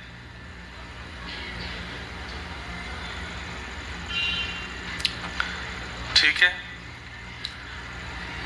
अब नरसिंह मेहता बेचारे इतने संपन्न तो नहीं थे, कहीं से किसी सेठ से कर्जा ले रखा था उन्होंने। सेठ जी भी उसी दिन अपना कर्जा मांगने आ गए, बोले कि मेरा कर्जा लौटाओ। नरसिंह मेहता बोले अभी व्यवस्था नहीं है, मैं जल्दी आपका जो कर्ज है वो लौटा दूंगा, ब्याज सहित लौटा दूंगा। बोले तुम तो रोज कल कल कर रहे हो, हमारा पैसा लौटा नहीं रहे हो, एक काम करो। बोले क्या? कुछ गिरवी रखो हमारे पास। क्या गिरवी रखूं, मेरे पास गिरवी रखने को भी कुछ नहीं है। तो सेठ जी का जो मुनीम था वो बोला ये एक राग गाते हैं केदार, जिसकी वजह से पूरे नगर में इनका प्रचार और नाम है, वो राग ही केदार, इनसे गिरवी रखवा लो। जब तक ये पैसा वापस नहीं लौटाएंगे राग केदार नहीं गा सकते, हमारे पास गिरवी रखा है राग। नरसिंह मेहता बोले अब आप ले लो। बोले लिख के दो, राग केदार गिरवी कर दो हमको। कर दिया गिरवी। और यहाँ पे वो अगले दिन ही वो योजना हो गई कि वो कुतर्की लोग माला बना के लाएंगे और आज अगर माला गिरी तो मान जाएंगे कि इन ठाकुर जी साचे भक्त हैं नरसिंह मेहता। अगले दिन नरसिंह मेहता पहुंचे, असंख्य भीड़ इकट्ठी हुई आज देखने के लिए। आज दूध का दूध का पानी हो जाएगा कि नरसिंह मेहता के गायने से, राग केदार गाने से माला गिरती है कि नहीं। और नरसिंह मेहता बोले आज तो राग केदार गा ही नहीं सकता मैं, क्यों, गिरवी रख के आया हूं। और वो सेठ जी का मुनीम खड़ा था वहीं पे, टेढ़ी नजर से बोले गा मत देना, गिरवी रखा है। बड़ी संकट में पड़ गए, बोले क्या करूं नाथ। नरसिंह मेहता अनेक अनेक राग गाते रहे, खूब देर तक कुछ ना कुछ गाते रहे।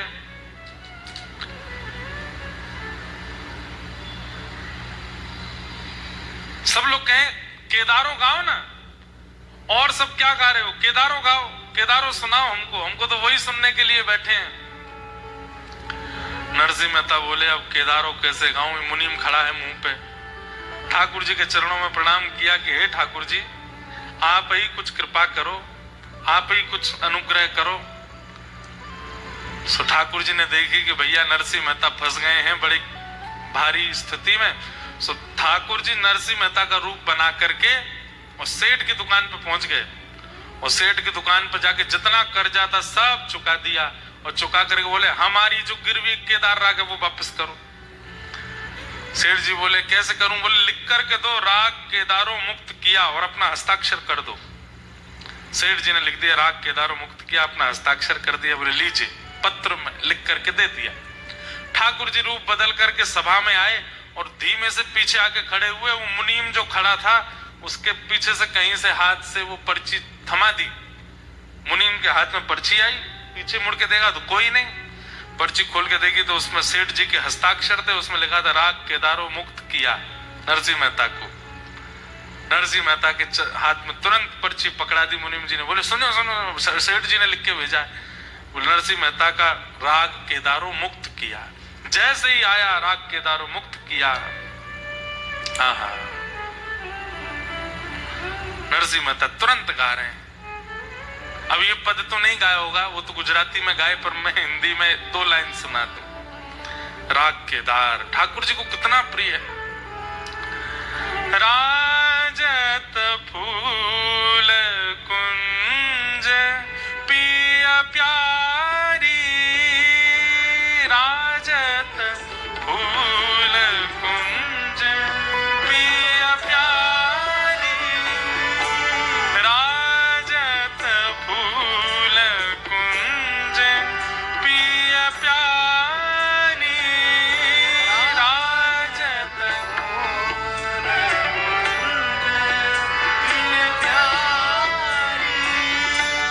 फूलन कलश पताका झालर, फूलन कलश पताका झालन, राजत फूल कुंज पिया प्यारी, राजत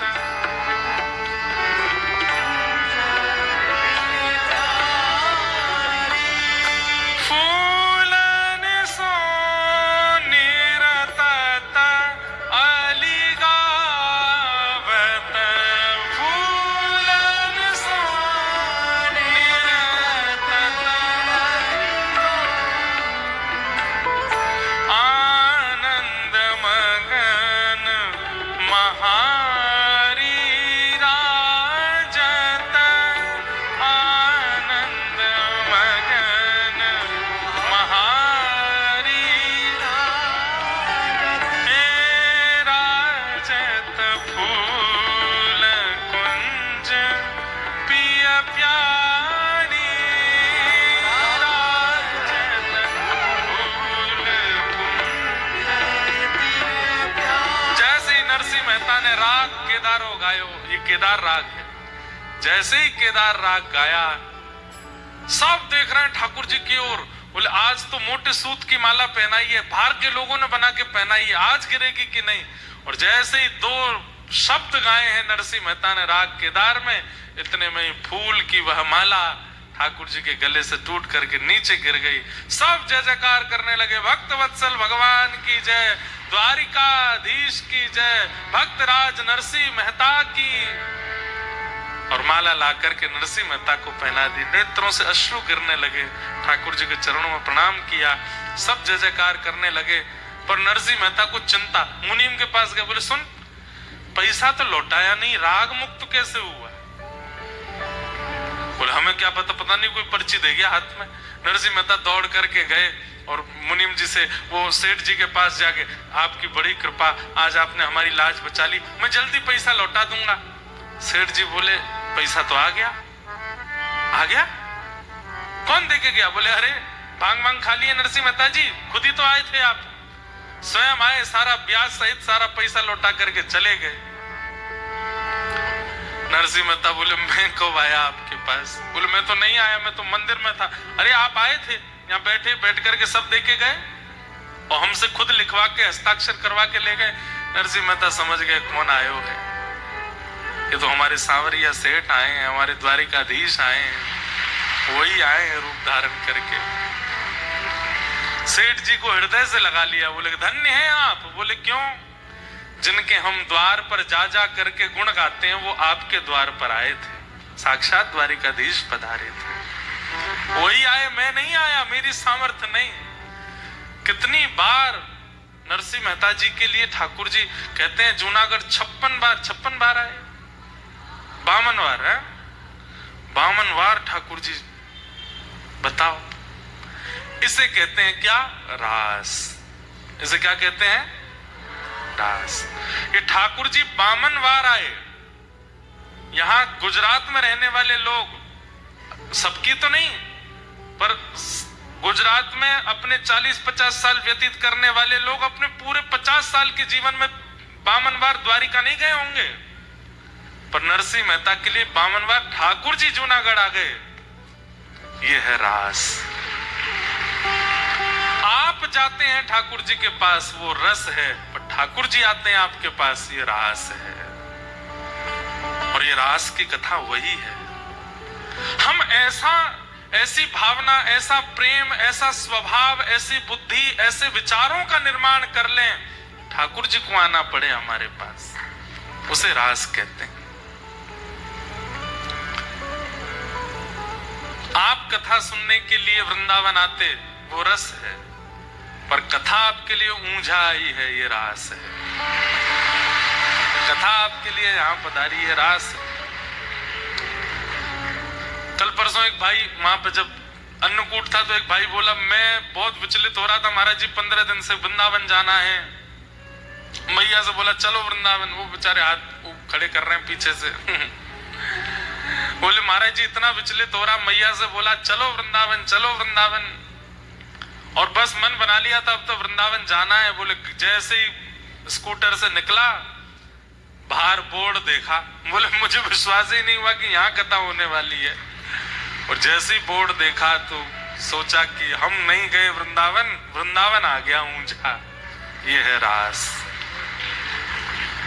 सबके साथ नहीं होता, सबके जीवन में नहीं होता, सबके भाव में नहीं होता। हाँ, हर बार भी नहीं होगा। करते रहो प्रयास, आप रस करते रहो। तो ऐसा मान लीजिए कि 100 रस आप करो तो उसके बदले 1 रास ठाकुर जी आपके साथ करेंगे।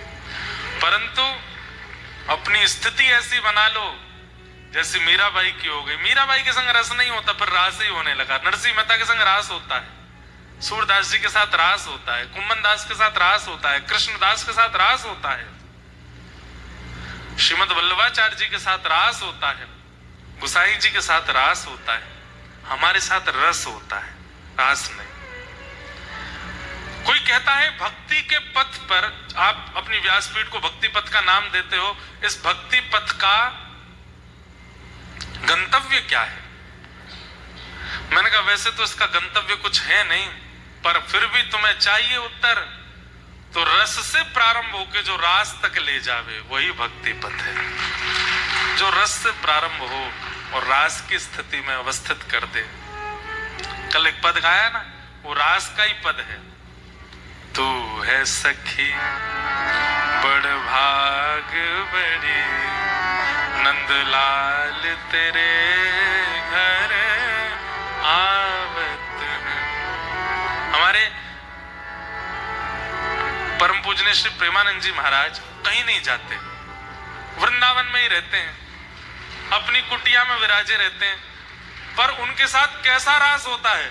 जगन्नाथपुरी का प्रसाद भी वहीं आ जाता है, द्वारिका का प्रसाद भी वहीं आ जाता है, महाकालेश्वर भगवान का प्रसाद भी वहीं आ जाता है। सब जगह के पुजारी वहीं पहुंच जाते हैं, बड़े बड़े संत वहां पहुंच जाते हैं, बड़े बड़े आचार्य वहीं पहुंच जाते हैं। ये क्या है? ये रास ही तो हो रहा है उनके साथ में, सब उनके पास पहुंच जाते हैं। ये रास, उनके साथ रास है।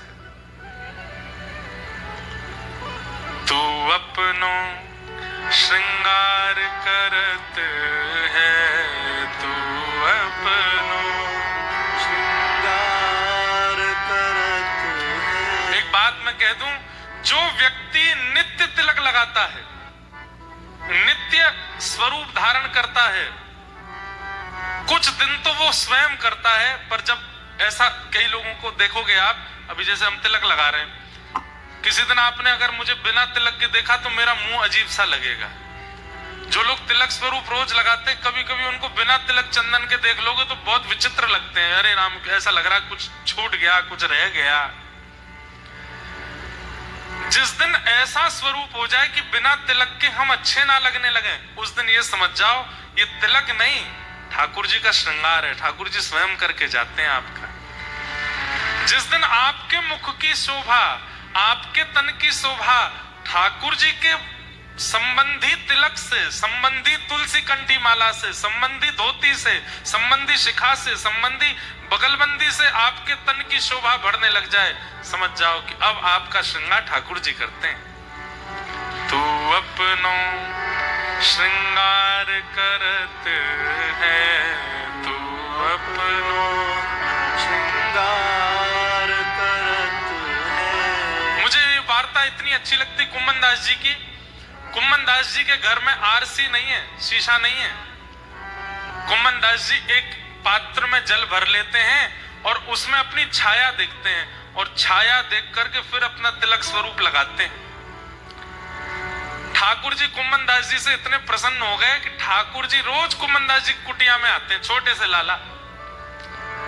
सवेरे सवेरे ठाकुर जी आ जाएं और कुम्मन दास जी की गोद में बैठ जाएं। कुम्मन दास जी तैयार नहा धो के बैठे तिलक स्वरूप लगाने। ठाकुर जी आके धम्म से गोदी में बैठ जाए। अरे कुम्मना क्या कर रहे हो?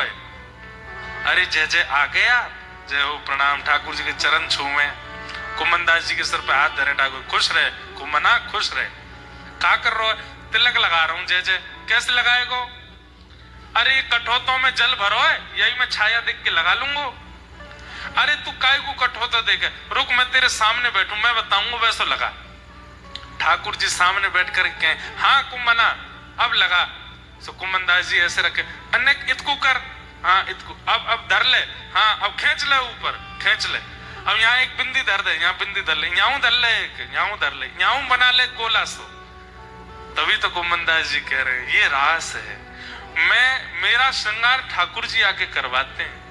तू अपनो श्रृंगार करत है, तू अपनो श्रृंगार करत है।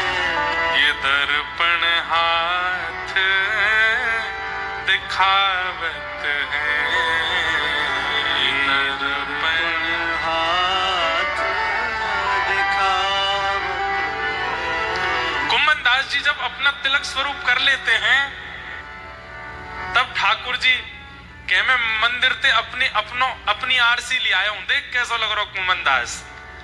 ठाकुर जी को आरसी दिखाते हैं। कल तो यहाँ ठाकुर जी विराजे, आरसी दिखाते हैं। ठाकुर जी को नित्य आरसी का दर्शन कराते हैं।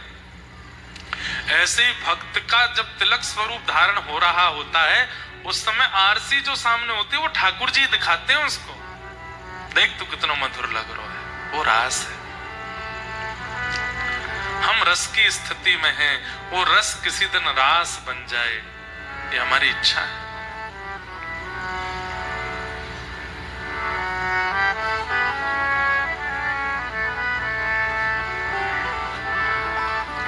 ब्रज की गोपियों के साथ ठाकुर जी ने रास किया। नाचने को रास नहीं कहते, रास तो ठाकुर जी की कृपा को कहते हैं कि ठाकुर जी आपके संग क्या क्या लीला कर रहे हैं, उन सबको रास में अवस्थित करते जाओ।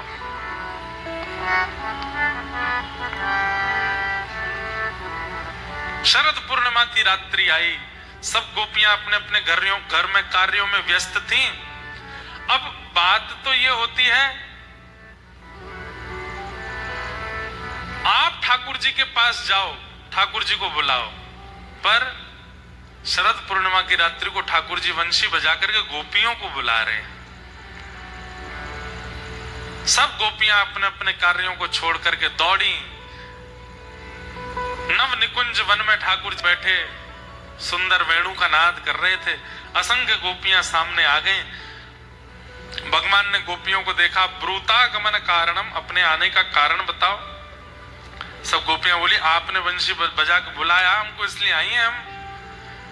ठाकुर जी बोले इतनी रात्रि को परपुरुष के पास आना उचित बात नहीं है, अब ठाकुर जी परीक्षा ले रहे हैं गोपियों की, हर भक्त की परीक्षा लेते हैं ठाकुर जी। जब वह भक्ति पथ पर आता है, बहुत ध्यान से सुनिएगा, जब भक्त भक्ति पथ पर आता है तो ठाकुर जी संसार की योग्यताएं दिखा करके उसकी परीक्षा लेते हैं कि तुम लौट जाओ। संसार की योग्यता दिखा करके, संसार की श्रेष्ठता बता करके कहते हैं कि तुम लौट जाओ। और जो लौट जाता है वो हार जाता है, जो नहीं लौटता खड़ा रहता है, बोले चाहे तुम जितने भी महिमा बताओ संसार की, हम लौट के जाने वाले नहीं हैं, वही रास में प्रवेश कर जाता है। गोपियों को खूब समझाया ठाकुर जी ने, पतिव्रता नारी का धर्म क्या होता है, स्त्री धर्म क्या होता है, आदि आदि। गोपियां बोली, पहली बात, स्त्री होना पुरुष होना ये संसार में होता है, आपके सन्मुख कोई स्त्री नहीं है, कोई पुरुष नहीं है, सब जीवात्मा है, वो सब एक रस से देखे जाते हैं। इसलिए स्त्री पुरुष धर्म बता करके हमको विचलित मत कीजिए। आपके सामने कोई स्त्री पुरुष नहीं है, आप सबको एक समान मानते हो। पति के सामने, बच्चों के सामने, परिवार के सामने, संसार के सामने स्त्री पुरुष धर्म होते हैं, आपके सामने नहीं। मीराबाई नाचती थी ठाकुर जी के आगे, लोग बाग बात बनाते थे, बताओ ये नाचती रहती है, इसको जरा लज्जा नहीं आती, इतने लोग देखते हैं, सबके आगे नाचती है, सबके आगे गाती है, अरे ये तो नाचने वाली है, ऐसा ऐसा करके मीराबाई को बोलते थे। मीराबाई बोलती, मैं बाजार में नाचूं तो टोको, मैं संसार में नाचूं तो टोको, मैं ठाकुर जी के आगे नाचती हूं। ठाकुर जी के आगे कोई स्त्री नहीं है, कोई पुरुष नहीं है, उनके लिए नाचती हूँ, आपके लिए तो नहीं नृत्य करती, आपके लिए नहीं गाती, मैं उनके लिए गाती हूँ, उनके लिए नाचती हूँ। गोपियां सब ठाकुर जी से कह रही हैं, स्त्री पुरुष का धर्म हमको मत बताओ, आपके सामने कोई स्त्री पुरुष नहीं, सब जीवात्मा है और सबको अधिकार है आपकी प्राप्ति करने का। उसी अधिकार के बल पर हम आपके सामने आए हैं, आपको प्राप्त करने के लिए। बंधुओं, ये विषय, इस पर थोड़ा बोलना तो चाहिए मुझे, कहीं कोई गलत ना समझ ले इस भाव को, पर भक्ति धर्म यही है, सर्वभूतेषु यह पश्येत भगवद भावमात्मनः भूतात्मन सर्वात्मन अखिलद्धारो एषा भागवतोत्तमः। सर्वभूतेषु यह पश्येत भगवद भावमात्मनः, जब सबको देखे तो सब में ठाकुर जी का दर्शन करे, और जब ठाकुर जी के सामने जावे तो किसी को ना देखे, बस मैं हूं, मेरे ठाकुर जी हैं और मैं इनको प्राप्त करने आऊं। जो भाव प्रकट हो सके वो प्रकट करना चाहिए ठाकुर जी के सन्मुख। गोपियों ने ठाकुर जी से कहा कि हमको स्त्री धर्म मत समझाओ, हम जीवात्मा हैं और हम आपको प्राप्त करने आई हैं, और यदि आप चाहते हैं कि हम वापस लौट जाएं तो हमारा चित्त आपके पास है, हमें वापस कर दो। ठाकुर जी बोले, वो तो संभव नहीं है, तो फिर हमें स्वीकार करो। और ठाकुर जी ने स्वीकार करके गोपियों के संग रास किया।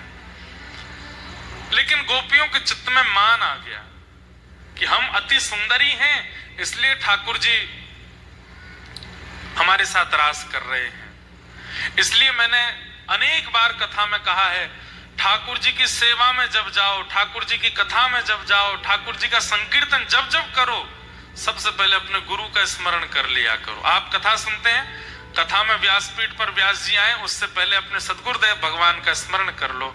हे गुरुदेव भगवान, अब हम कथा श्रवण के लिए तत्पर हो रहे हैं, आप कृपा करना। अपने गुरु मंत्र का जप करो, गुरु भाव जो भी है उसको बोल लो, फिर कथा सुनो। उससे क्या होगा? गुरु मंत्र का काम क्या है, उसका प्रभाव क्या है? भगवत प्राप्ति बाद में सबसे पहले कहीं ठाकुर जी कृपा करें तो हम में दोष ना आ जाए, उसका निवारण करना ये गुरु कृपा है। कहीं हमें अभिमान ना हो जाए, कहीं हमें मान ना हो जाए, इसलिए गुरु साथ लेकर के सेवा में जाओ।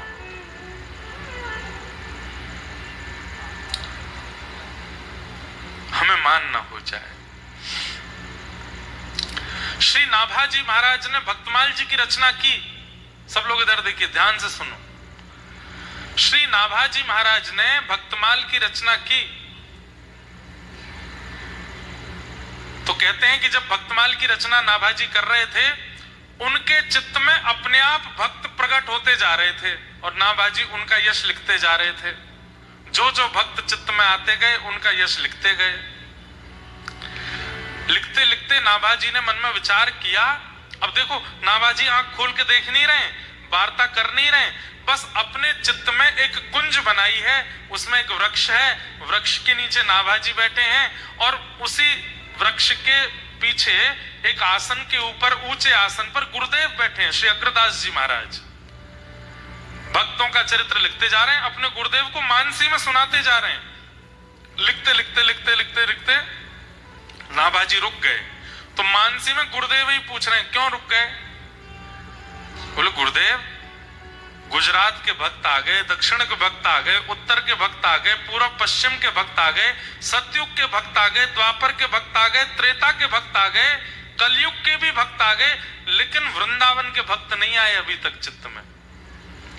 वृंदावन के एक भी भक्त का स्मरण अभी तक मुझको नहीं हुआ है। अयोध्या के भक्त आ गए, चित्रकूट के भक्त आ गए, वृंदावन का एक भी भक्त अभी तक चित्त में नहीं आया। तुरंत गुरुदेव भगवान कहते हैं, नाभाजी, तुमने भक्तमाल लिखने से पहले 24 अवतारों को प्रणाम किया, भगवान के 24 अवतार, उनको प्रणाम किया। तो 24 अवतारों को यथा जहां जहां से पूजने वाले जो जो भक्त हैं वो सब तुम्हारे चित्त में आ गए। वृंदावन वारे तो राधा रानी को पूजे, जब तक किशोरी जी को वंदन नहीं करोगे तब तक नहीं आएंगे। और तब श्री अग्रदास जी ने नाभाजी के चित्त में किशोरी जी को वंदन किया, और जैसे ही किशोरी जी को वंदन किया, इतने में ही श्री हितरवंश महाप्रभु, श्री स्वामी हरदास जी महाराज और हरिराम व्यास जी तीनों प्रकट हो गए, और फिर वृंदावन के भक्त भी उनके चित्त में आ गए। गुरु मंत्र, गुरु दर्शन, गुरु स्मरण क्या करता है? भक्ति में जो अपूर्णता बनी रहती है उसको पूर्ण करता है, और भक्ति में जो कभी कभी हम में दोष आ जाते हैं उस दोष का निवारण गुरु स्मरण करता है, गुरु मंत्र करता है। वो सामान्य ऐसे ही नहीं है कुछ भी, गुरु दीक्षा ले ली, प्रभाव में आकर के मंत्र ले लियो, अब उसका कोई प्रयोग ही नहीं करते। अरे उसका बहुत बड़ा प्रयोग है, वो दोष निवृत्त करता है।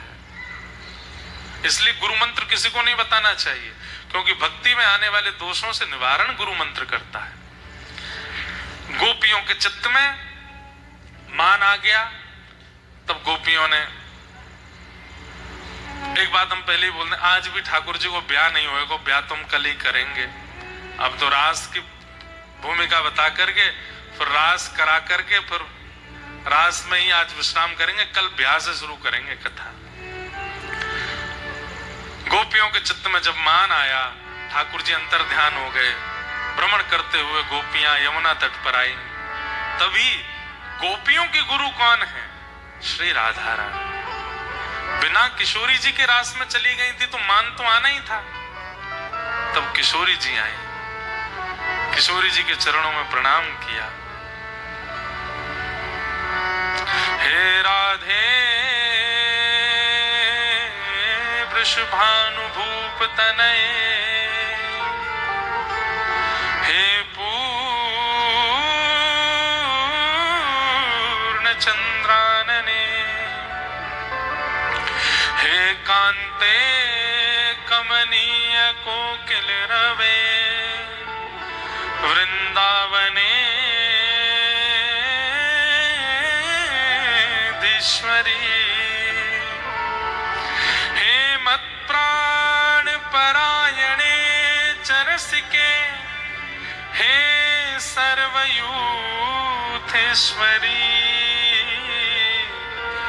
आगत्य त्वरितं प्रपत्य मनिषं, मां दीनमानन्दिनम्।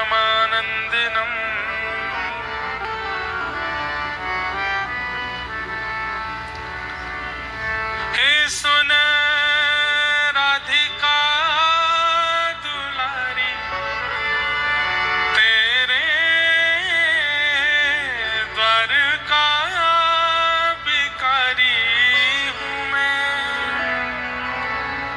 श्याम का पुजारी,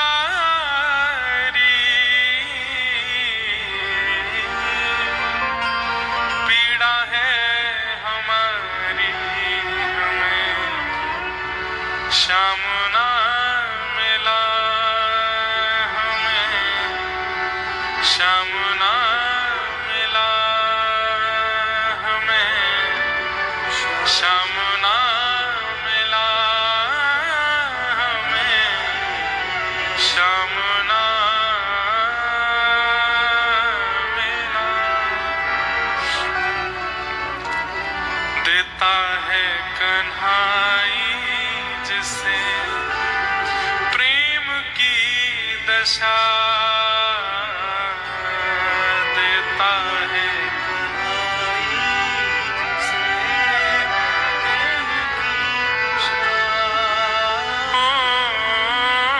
सब विधि उसकी लेता है परीक्षा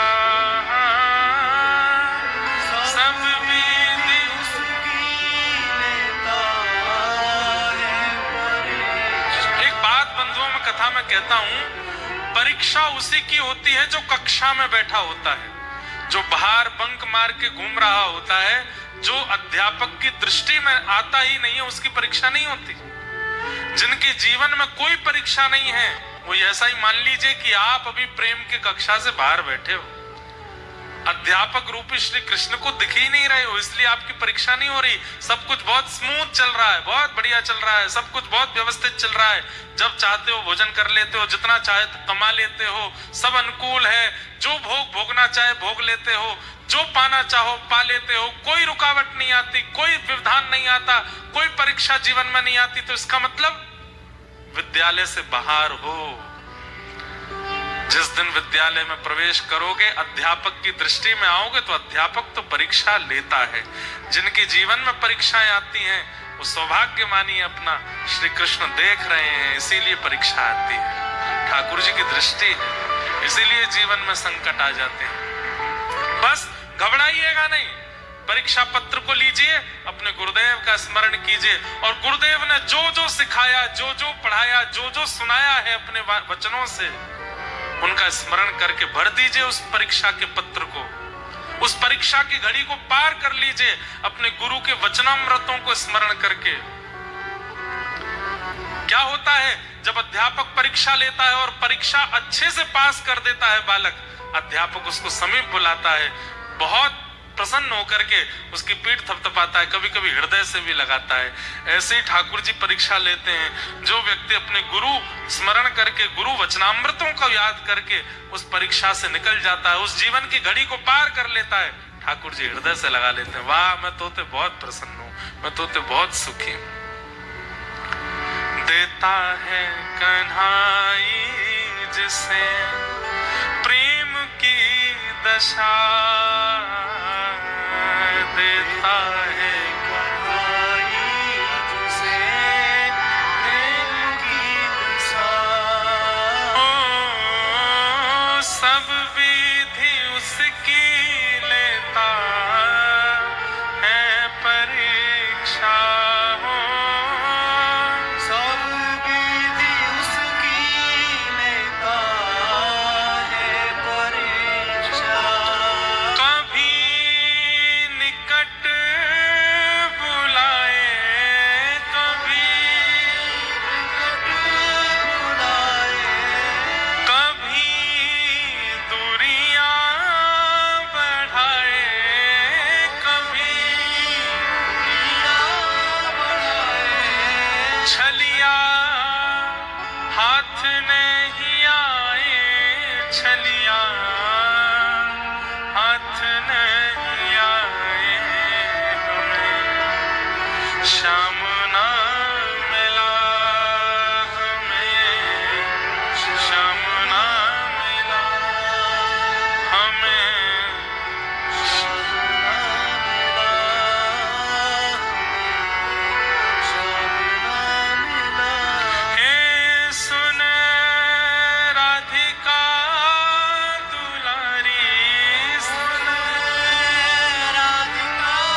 जब विरह आतुर होकर के रोने लगी, किशोरी जी से कहने लगी, ठाकुर जी हमें व्याकुल करके अकेला छोड़ करके चले गए। तो किशोरी जी ने कहा, ठाकुर जी एक चीज से मिलते हैं। बोले क्या? गाओ, पुकारो, बुलाओ, अपनी विरह वेदना सुनाओ, रसिक प्रीतम हित चित्त की बातें गिरधारी जी सो कहिए।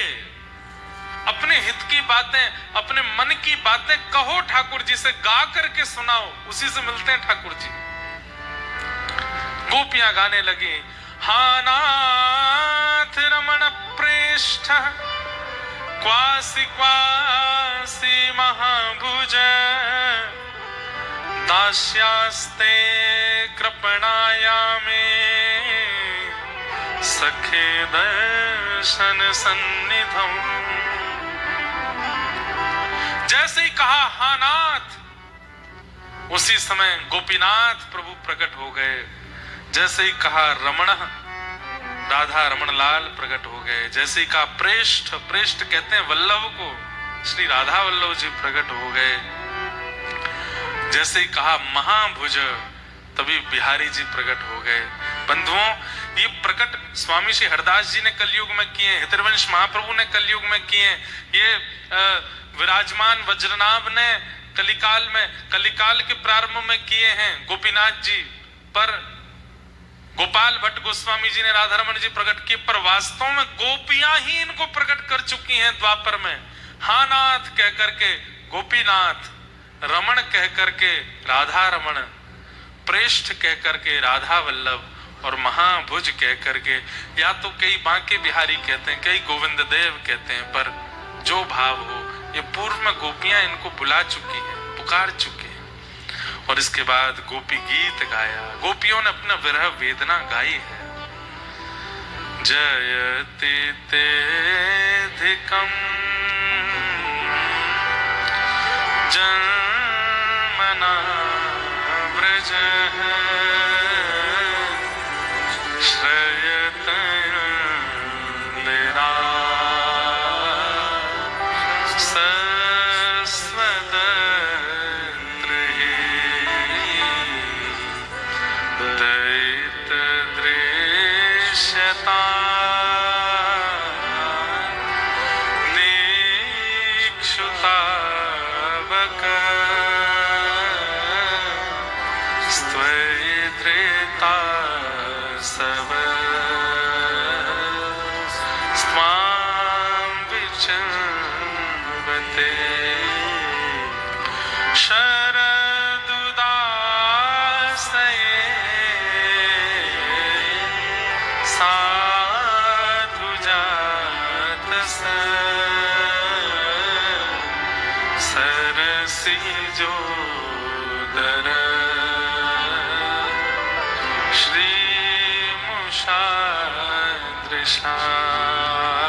सुरत नाथ ते अशोक दासिका वरदनी घ्नतो नेह किं वद। गोपियों ने गोपी गीत गाया और गोपी गीत के माध्यम से ठाकुर जी को कह रहे हैं, हे नाथ तुम ज्यादा इतराओ मत। क्यों? ते जन्मना व्रजम अधिकम जयति, जयत ते अधिकम जन्मना व्रज। इसका एक अर्थ तो ये लगाते हैं कि तुम्हारे जन्म से व्रज की महिमा बढ़ गई, पर कई जन हमारे व्रज के संत जन कहते हैं ये भाव गोपियां नहीं कह रही हैं। गोपियां क्या कह रही हैं? अरे लाला तुम बड़े शुक्र मनाओ कि तुम्हारो जन्म ब्रज में है गयो तो तुम्हारी महिमा बढ़ गई। अगर तुम्हारो जन्म कहीं और भयो हो तो कोई पूछतो ना तुमको। तुम इतने प्रेमी कायकू है गए, तुम इतने प्रिय कायकू बन गए, सब तुम्हारे इतने चहेते कायकू है गए, क्योंकि तुम वृंदावन में, तुम ब्रज में प्रगटे हो। ब्रज में जन्म लेवे के कारण लाला तुम्हारो यश बड़ो है, तुम्हारो भाव बड़ो है। ते जन्मना व्रजम अधिकम जयते। एक श्लोक में तो गोपियां ठाकुर जी को डांट सी देती हैं और दूसरे श्लोक में ठाकुर जी को मानो जैसे मना लेती हैं। अरे कन्हैया, हम तो तुम्हारी बिना शुल्क की दासी हैं, हमें केवल एक ही शुल्क तुमसे चाहिए। क्या? हरि जी मोरे नैनन आगे रहियो, हरि जी मोरे नैनन आगे रहियो। हमें और कोई शुल्क नहीं चाहिए, चाहे हमसे जितनी सेवा करा लो, हमसे भोजन बनवाओ, हमसे वस्त्र बनवाओ, हमसे श्रृंगार करवाओ, हमसे कुछ भी जैसी चाहे वैसी सेवा करवाओ, बदले में शुल्क के रूप में केवल एक चीज चाहिए। क्या? हमारे नेत्रों को दिखते रहना, हमारे सामने रहना, हमारे पास रहना, बस, और कुछ नहीं चाहिए। बहुत सुंदर है गोपी गीत, गोपियां ठाकुर जी से कह रही हैं। अंत में गोपियों के भाव सुनकर के इति गोप्य प्रगायंत प्रलपस्त्यंश चित्रधा रुरुदुः स्वस्वरम राजन कृष्ण दर्शन लालसा ताशामाविर्भूत सौरी स्मयमाय मुखाम्बुज पीतांबरधरश रघुवी साक्षान मनमथ मनमथ।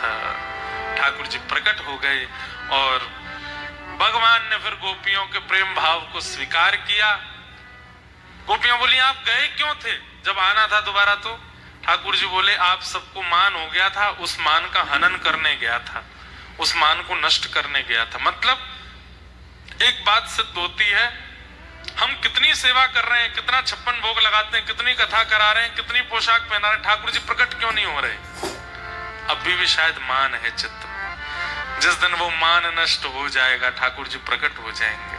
बंधुओं, आप कितनों महंगों वाले इत्र लगा लो, कितने महंगे वाली पोशाक धरा दो, ठाकुर जी प्रकट अनुभव तभी कराएंगे जब आप मान रहित हो जाओगे। ये गोपी गीत और रास पंचाध्याय का मूल सार है। आप मान रहित हो जाओ, कोई मान मत करो, अत्यंत दीन हो जाओ, ठाकुर जी अनुभव कराने लगेंगे। हमारे गिरधर लाल जी इस बार बरसाने में हम सबको दिखाएंगे। ठाकुर जी जब पहली बार आए थे वृंदावन सेवा में, तब का चित्र दिखाएंगे, और फिर अब जो ठाकुर जी उनका चित्र देखना। हमारे लाल जी मोटे हो गए, हमारे लाल जी बड़े हो गए, हमारे लाल जी गोल मटोल हो गए। कितने अनुभव ठाकुर जी कराते हैं। हाथन को साइज बढ़ गए हो, कमर को साइज बढ़ गए हो। पहले नाथ द्वार जाते थे तो ठाकुर जी का श्रृंगार लेते थे, तो पता है सबको गिरधर लाल जी कितने श्रृंगार कितना बड़ा आना है। अब वो श्रृंगार छोटे पड़ने लगे हैं। अब बोलते हैं भाई थोड़े बड़े वाले बनाओ। बोले तो आपके लाला बड़े हैं रहे का? मैंने पता नहीं, छोटे लगते हैं ये वाले श्रृंगार।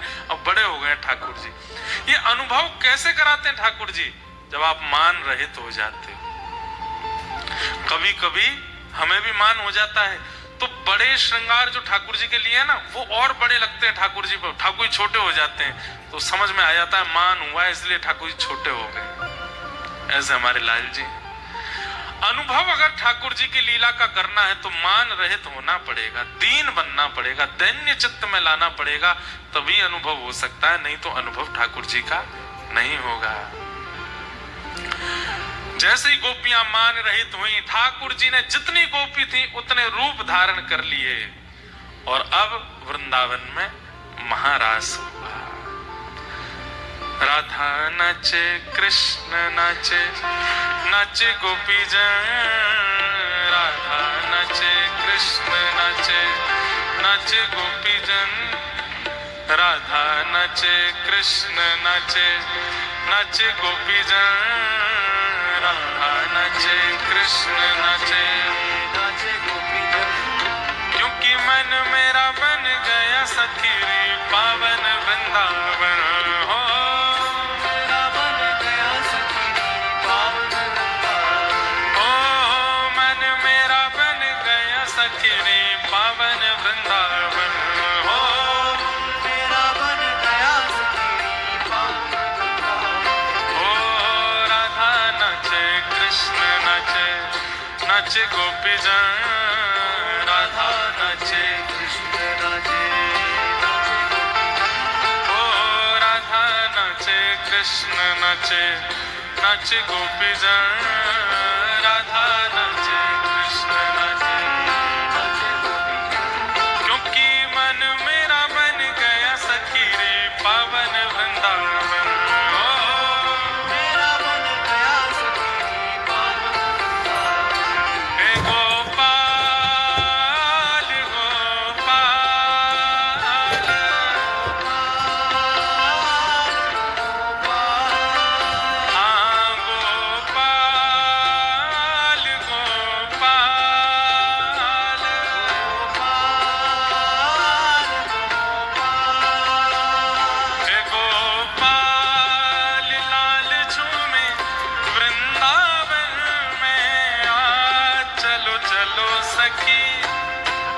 चलो सखी, चलो चलो सखी देख आवे रास बिहार आज रे।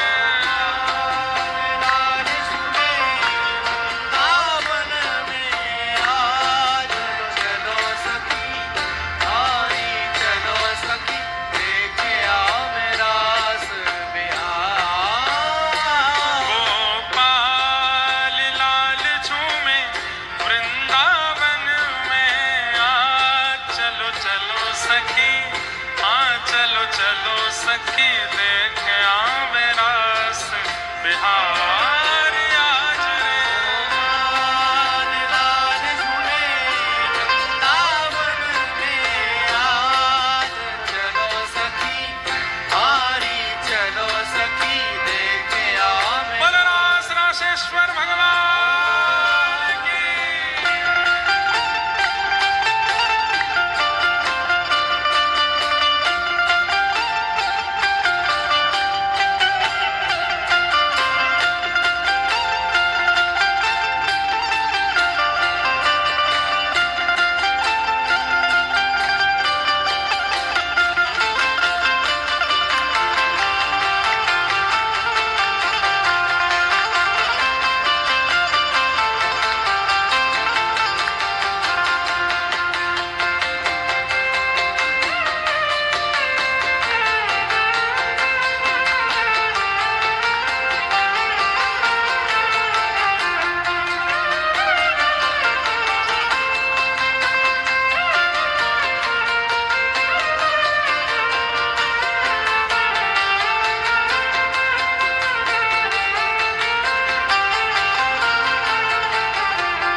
चंद्र किरण सा श्याम सलोना, दो आंखें कजरारी हो।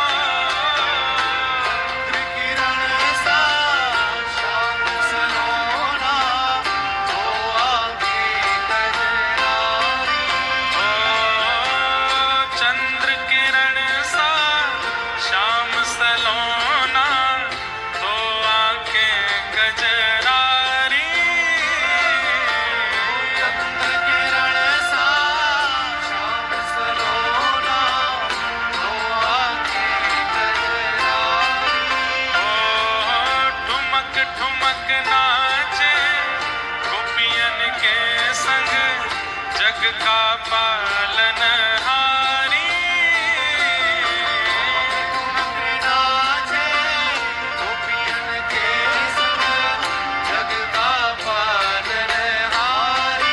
ओ रास बिहारी संग राधा सुकुमारी, रास बिहारी संग राधा सुकुमारी। रास बिहारी संग राधा सुकुमारी, रास बिहारी संग राधा सुकुमारी। ओ ब्रज में विराजे रे श्याम संग राधा नाचे रे। राधा नाचे, ओ श्याम संग राधा नाचे रे। श्याम संग राधा ओ राधा नाचे कृष्ण नाचे, नाचे गोपीजन। राधा नाचे कृष्ण नाचे, नाचे गोपीजन। क्योंकि राधा नाचे कृष्ण नाचे, नाचे गोपीजन। राधा नाचे कृष्ण नाचे गोपीजन। क्योंकि मन मेरा बन गया सखी रे पावन वृंदावन। तेरा मन गया सखी पावन वृंदावन। ओ मन मेरा बन गया सखी रे पावन वृंदावन। ओ मेरा मन गया सखी पावन वृंदावन। हे गोपाल